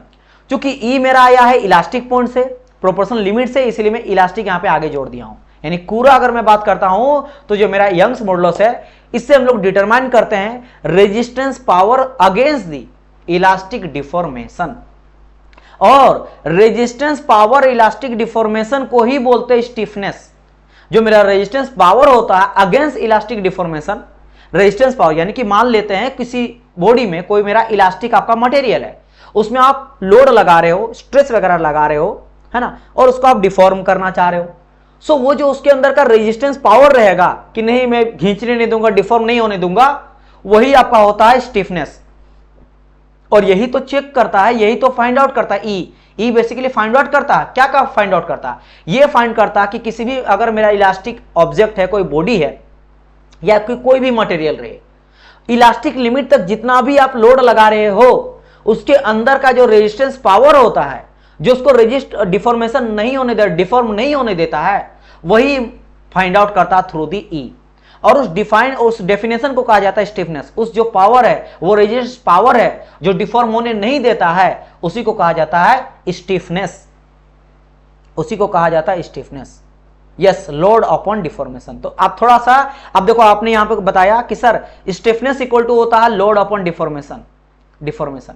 थोड़ा इसमें देखो और थोड़ा इसका डेफिनेशन को देखो, क्या आपको एक जैसा नहीं लग रहा? लोड, स्ट्रेस अपॉन स्ट्रेन, यानी स्ट्रेस लगने के बाद एक्सटेंशन या डिफॉर्मेशन हो रहा है, यहां भी लोड अपॉन डिफॉर्मेशन। तो आपको लग रहा है कि स्टिफनेस इज सिमिलर लाइक क्या? मॉडुलस ऑफ इलास्टिसिटी लग रहा है? तो बिल्कुल, यानी अगर आपका बॉडी, अगर कोई मटेरियल है जिसमें इलास्टिसिटी ज्यादा, यंग्स मॉडुलस ऑफ इलास्टिसिटी ज्यादा है ना, तो यानी कि उसका स्टिफनेस भी ज्यादा रहेगा। यानी कि वैसे बॉडी जिसका ई ज्यादा है, उसको अगर आपको डिफॉर्म करना है, यानी कि डिफॉर्मेशन लाना है, तो आपको ज्यादा लोड अप्लाई करना पड़ेगा, ज्यादा स्ट्रेस अप्लाई करना पड़ेगा। समझ गए? इसका ई ज्यादा है या फिर जिसका स्टिफनेस, अगर कोई मेरा ज्यादा मोर स्टिफनेस है, मोर स्टिफ बॉडी है, कोई स्टिफ मटेरियल है, ज्यादा स्टिफ मटेरियल है, तो पहली बात ज्यादा स्टिफ मटेरियल क्यों हुआ? क्योंकि ई मेरा ज्यादा है, इसका रेजिस्टेंस पावर ज्यादा है, यानी कि इसको डिफॉर्म करने में यानी कि इसका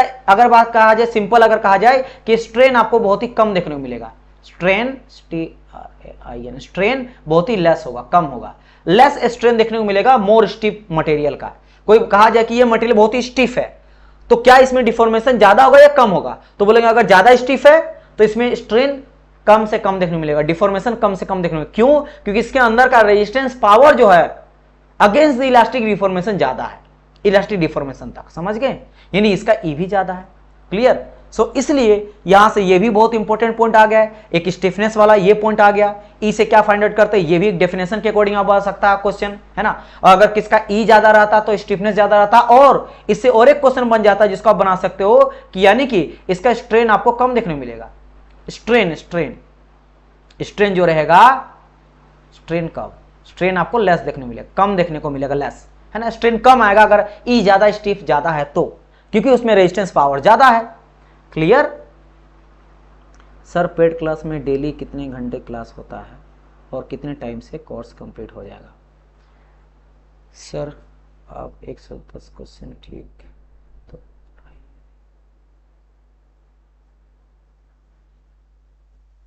सर ईच मटेरियल में क्या स्टिफनेस को प्री प्रॉपर्टी है? सर एक सेकंड, पेड के बारे में बोल रहे हैं डियर। तो पेड में डेली आपका क्लास आपका चल रहा है, अगर मैं बात करता हूं वही एक 1.5 से 2 घंटा के आसपास चलता है डियर, हो गया आपका क्लास, ठीक है। और टाइम पे कंप्लीट बिल्कुल होगा डियर। मैं केवल इसी पे ही ध्यान दिया हूं, आप बात समझ क्यों नहीं रहो? केवल मैं ध्यान दिया हूं, अगर कुछ भी कंटेंट आ रहा है मेरे चैनल पे कोर्स में तो केवल आरआरबी का ही आएगा, केवल आरआरबी का आएगा। अगर आप मैकेनिकल इंजीनियर हो तो आप पूरा का पूरा आप यूट्यूब में या कोई भी अदर कोई भी प्लेटफॉर्म रहे, ऐप में भी बात करते हैं या हम लोग का वेबसाइट में भी, अभी केवल ध्यान दिए आरआरबी को ही। तो अभी से लेकर जब तक फाइनल नहीं होता, फिलहाल तो मेरा टारगेट केवल और केवल यही है एग्जाम, ठीक है। हाँ सर मेरा पे में 110 क्वेश्चन ठीक है, तो मैं पढ़ूं या नहीं? आप प्लीज आप जो बोल रहे हैं 110 क्वेश्चन ठीक है, मैं पढ़ूं या नहीं पढ़ूं आपका यूपीपीएम में, ठीक है। सो आप मुझे कांटेक्ट करना डियर, और उसका कट ऑफ वगैरह कितना जाता है ये पूरा देखना पड़ेगा ना, तब मैं आपको बता सकता हूं, है ना, डिटेल वाइज। तो मेरा नंबर आपको होगा 8210989049। कोई भी अगर डाउट है कोर्स रिलेटेड या कोई डाउट आपको पूछना है इस तरह का चीज़ें तो आप मेरे से पूछ सकते हो ना, आप मुझे बात करना। अभी हम लोग कोर्स पढ़ रहे हैं ना, उस बाकी चीज़ों के बारे में डिस्कस नहीं करेंगे कि बाद में अगर बच्चे देखेंगे तो उनको समझ नहीं आता कि किन चीज़ के बारे में डिस्कस कर रहे हैं।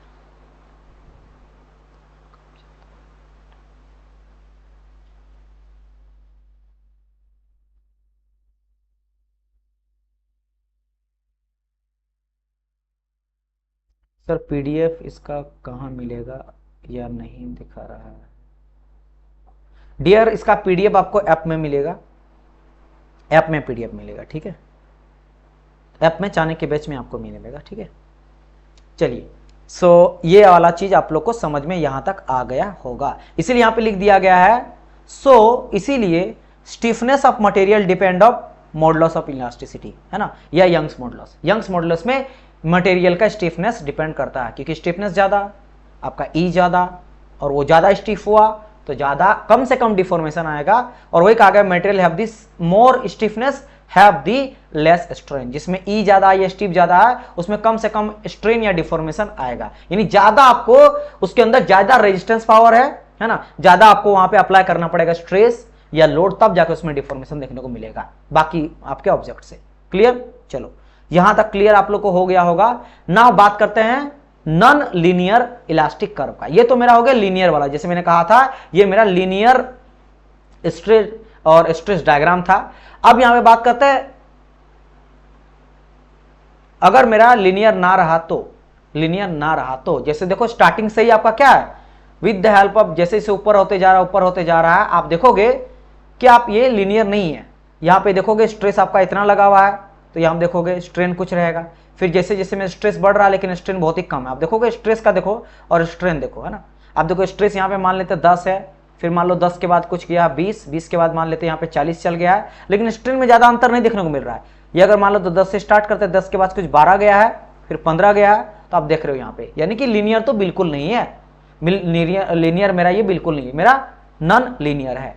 तो इसके केस में हम लोग कैसे फाइंड आउट करेंगे ई? क्योंकि देखो आपने यहाँ पे linear stress and strain diagram से क्या फाइंड आउट करा, तो बोलेंगे sir linear stress and strain diagram से मैंने ई फाइंड आउट करा, है ना, मॉडुलस ऑफ इलास्टिसिटी या फिर यंग्स मॉडुलस फाइंड आउट करा, जिसके बाद हम लोग स्टिफनेस वगैरह का बात की। तो सर अगर मेरा लीनियर ना रहा तो हम लोग ई को फाइंड आउट कर सकते हैं क्या? कर सकते हैं, तब भी तो हम लोग, क्योंकि ऐसा तो नहीं है कि कोई मेरा लोहा है, आयरन मैंने लिया, और आयरन का भी एक रहेगा इलास्टिक लिमिट कि यहां तक मेरा इलास्टिक भले कम रहे ज्यादा रहे, स्टील का ज्यादा रहेगा, किसी का कम रहेगा, किसी का ज्यादा, सबका होगा आपका क्या प्रोपोर्शनल लिमिट या आपका इलास्टिक लिमिट।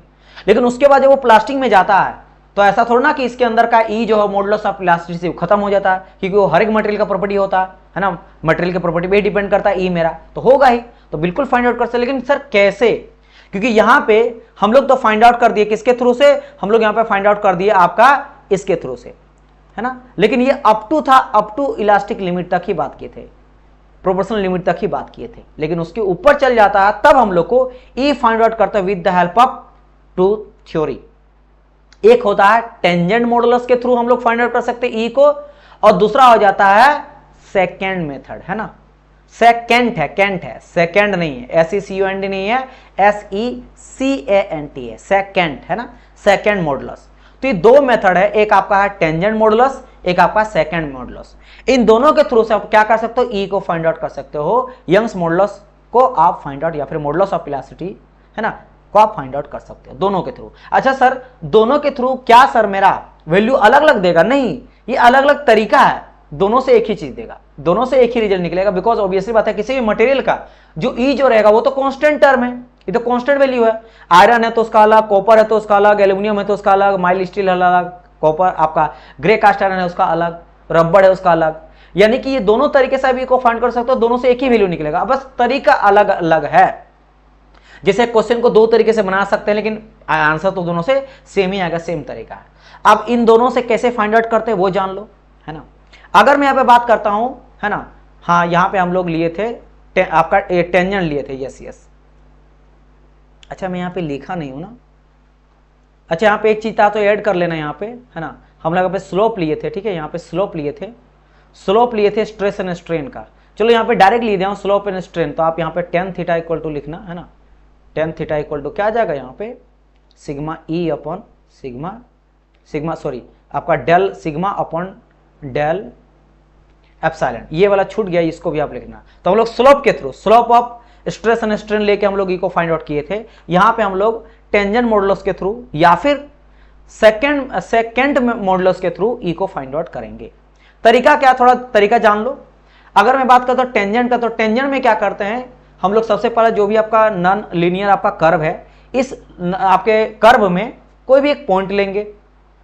क्या करेंगे, कोई भी एक पॉइंट लेंगे। जैसे देखो ये वाला, यहां देखो आपका एक मैंने एक पॉइंट लिया, ये मान लो 1 में ले लिया, 1 में एक पॉइंट लिया। अब पॉइंट में कहीं एक ले लिया, उसके बाद क्या करेंगे, उसके अबाउट एक हम लोग टेंजेंट खींचेंगे, है ना, टेंजेंट ड्रॉ करेंगे। तो इसके बाद एक टेंजेंट मैंने ड्रॉ कर दिया, ये ब्लैक कलर का देख रहे हो, ये मेरा टेंजेंट हो गया, है ना। तो मैं क्या करें, एक ड्रॉ मैंने करा टेंजेंट अबाउट अ पॉइंट, वही लिख दिया गया, draw a tangent at an any point, किसी भी पॉइंट पे, कहीं भी। आप यहां पे जाए तो यहां पे टेंजेंट ऐसे खींच लो, यहां करना चाहते तो यहां पे टेंजेंट खींच लो। जहां पे भी आपको निकालना है मॉडुलस ऑफ इलास्टिसिटी, उसको पॉइंट को पकड़ो, वहां पे एक टेंजेंट आप खींचो, और टेंजेंट खींचने के बाद आप स्लोप को निकालो, उस टेंजेंट का स्लोप निकालो। इस टेंजेंट का स्लोप निकल गया ऐसे, तो यहां से आपका स्लोप निकल गया, और ये जो आपका देगा एंगल यहां का, ये स्लोप, यही स्लोप आपको देगा। इसी स्लोप से आपको फाइंड आउट पता चल जाएगा टेंजेंट मॉडुलस का। सेम अगर मैं बात करता हूं सेकंड मॉडुलस का, तो अब यहां पे क्या होगा, आपको 2 पॉइंट लेना पड़ेगा, है ना। Slope of line going two point, जैसे यहां पे देखो सकते हो, एक पॉइंट ये रहा और दूसरा पॉइंट ये रहा, 2 पॉइंट को मिलाते हुए एक टेंजेंट ड्रॉ करो, एकदम स्ट्रेट लाइन लिया, और इसके बाद बिल्कुल इसका टेंजेंट एक ले लो, इससे जो भी एंगल रहेगा यहां से आपको पता चल जाएगा सेकंड मॉडुलस, और इस मॉडुलस से आप मॉडुलस ऑफ इलास्टिसिटी को फाइंड आउट कर सकते हो, ठीक है।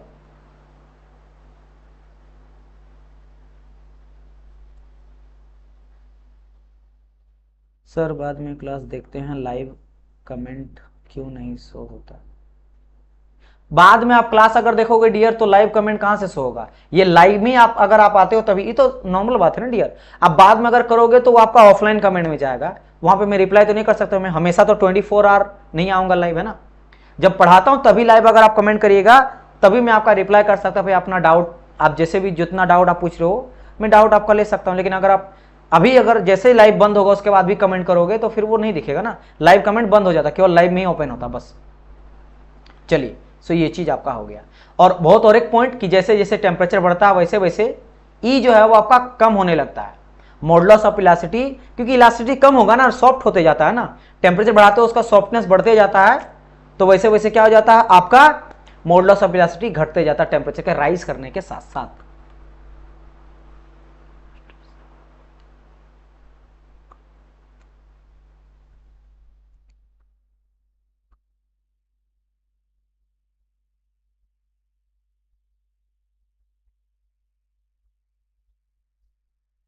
हाँ, चेंज हो सकता है डियर,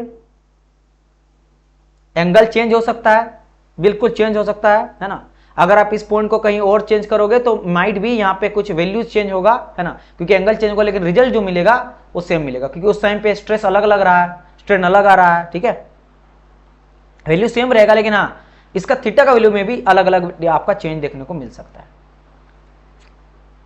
ठीक है।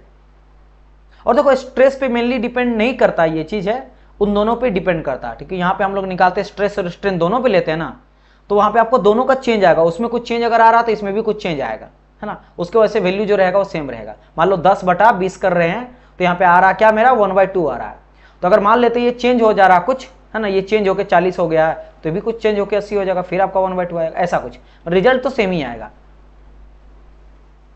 लेकिन हाँ अलग अलग जगहों पे अगर आप टेंजेंट लोगे तो वैल्यू आ सकता है change. Sir non linear curve क्या रिप्रेजेंट करता है? ये रिप्रेजेंट मेरा करता है प्लास्टिक डिफॉर्मेशन का, ये मेरा डिफॉर्मेशन करता है, इलास्टिक डिफॉर्मेशन को बता रहा है। ये बताता है कि आप अगर लोड इस लिमिट तक, इलास्टिक पॉइंट तक, है ना, या प्रोपोर्शनल लिमिट तक लगाते हो और बॉडी को लोड लगाने के बाद उसको छोड़ते हो तो मेरा फिर से रिटर्न आ जाता है, 100% रिटर्न आ जाता है। पहली बात ये बताता है। दूसरा बात ये बताता है कि बिल्कुल स्ट्रेट लाइन रहता है, जैसे जैसे जितना स्ट्रेस बढ़ेगा उतना स्ट्रेन बढ़ेगा, जितना स्ट्रेस बढ़ेगा उतना स्ट्रेन बढ़ेगा। लेकिन ये मेरा बताता ये है कि अगर आप इस लिमिट, यानी ये इसके बाद ही लिमिट होता है, ये प्रोपोर्शनल लिमिट के बाद ही ये वाला लिमिट आपको देखने को मिलता है, और जैसे ये यहां तक पहुंच गया यानी कि आपका प्लास्टिक लिमिट में आ गया और रिटर्न नहीं आ सकता है। रिटर्न आ सकता है लेकिन पूरा नहीं आएगा, इसके बाद कम से कम रिटर्न आएगा, वो प्लास्टिक डिफॉर्मेशन हो गया, यानी कि परमानेंट डिफॉर्मेशन। यहां जो होगा वो टेम्पोररी डिफॉर्मेशन होगा और इस वाले डिफॉर्मेशन में परमानेंट डिफॉर्मेशन होगा, मतलब लौट के नहीं आएगा, एक बार डिफॉर्म हो गया सो हो गया। और यहां पे जैसे जैसे स्ट्रेस बढ़ा रहे हो, स्ट्रेस आप लोड बढ़ाते जाओ, स्ट्रेस बढ़ा रहे हो, डिफॉर्मेशन एकदम लीनियर नहीं जाएगा, एक रेशियो जैसा नहीं जाएगा, प्रोपोर्शनल रहेगा, अलग अलग वैल्यू आपको देखने मिलेगा। हो सकता है कम आपने स्ट्रेस लगाया ज्यादा ही स्ट्रेन आ गया, और आपने बढ़ाया और ज्यादा आ गया, इस तरह से, मतलब आपका एक जैसा प्रोपोर्शनल स्ट्रेट लाइन बिल्कुल नहीं मिलेगा, ठीक है, नॉट डायरेक्टली प्रोपोर्शनल। यस, बहुत सारा पॉइंट है कि यहां पे आपको प्लास्टिक डिफॉर्मेशन आ जाता है, परमानेंट डिफॉर्मेशन देखने को मिलता है, लीनियर आपका लाइन नहीं देखने को मिलता है ना, रिटर्न आपका बॉडी नहीं होता, इन सब जगह पे बॉडी रिटर्न आ जाता है ना, डायरेक्शन बिल्कुल जाते वक्त आते वक्त सेम को फॉलो करता है, समझ गए, ये सारा चीजें, ये सारा चीज आपको देखने को मिलेगा, ठीक है। चलिए, उसका भी एक लिमिट होता है डियर, रबड़ का भी एक लिमिट होता है, ठीक है, उस लिमिट तक अगर आप देखोगे, उस इलास्टिक लिमिट तक देखोगे तो लीनियर ही जाएगा, उस लिमिट से ज्यादा लगा दिए, क्योंकि अप टू एक लिमिट होता है ना, ये होता है, ये हर एक बॉडी का एक लिमिट होता है, किसी का कम, किसी का बहुत कम, किसी का ज्यादा, लेकिन सब बॉडी का आपको कहीं ना कहीं देखने को मिलेगा कि एक प्रोपोर्शनल लिमिट मेरा होता है, इलास्टिक लिमिट होता है, कम ज्यादा हो सकता है अलग बात है, लेकिन देखने को आपको मिलेगा, है ना, इवन रबड़। क्लियर? चलिए बताइए, ये चीज क्लियर हुआ?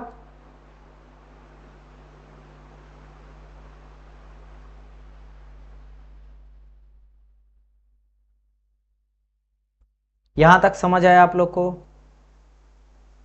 और रबड़ का अच्छा इलास्टिक लिमिट ज्यादा होता है, यानी कि ज्यादा वो मैक्सिमम स्ट्रेस को झेल सकता है परमानेंट डिफॉर्मेशन होने से पहले पहले तक, समझ गए। और बाकी वो इलास्टिक क्यों होता है, इलास्टिसिटी बिकॉज उसके मोलिकुलर स्ट्रक्चर की वजह से होता है ना, क्योंकि उसमें बेंडेबल आपका चेन पाया जाता है। इसके बारे में डिस्कस आगे चलकर करेंगे, जब मटेरियल के बारे में, मटेरियल प्रॉपर्टीज पढ़ेंगे ना 1 by 1 करके, इलास्टिसिटी, प्लास्टिसिटी, तब हम लोग और चीजों के बारे में समझेंगे। यहां तक चीजें समझ गए? क्लियर यहां तक हो गया डियर? चलो, सो यहां तक आपका क्लास रहा आज का, है ना, यहां तक आज का हम लोग का क्लास रहा। उम्मीद करता हूं कि सारी चीजों को आप लोग समझ गए होंगे। अब हम लोग इसके बाद जो है वो नेक्स्ट क्लास में डिस्कस करेंगे इसके आगे। तो चलिए, thank you so much for watching, मिलते हैं नेक्स्ट वीडियो में, तब तक के लिए goodbye and God bless you all.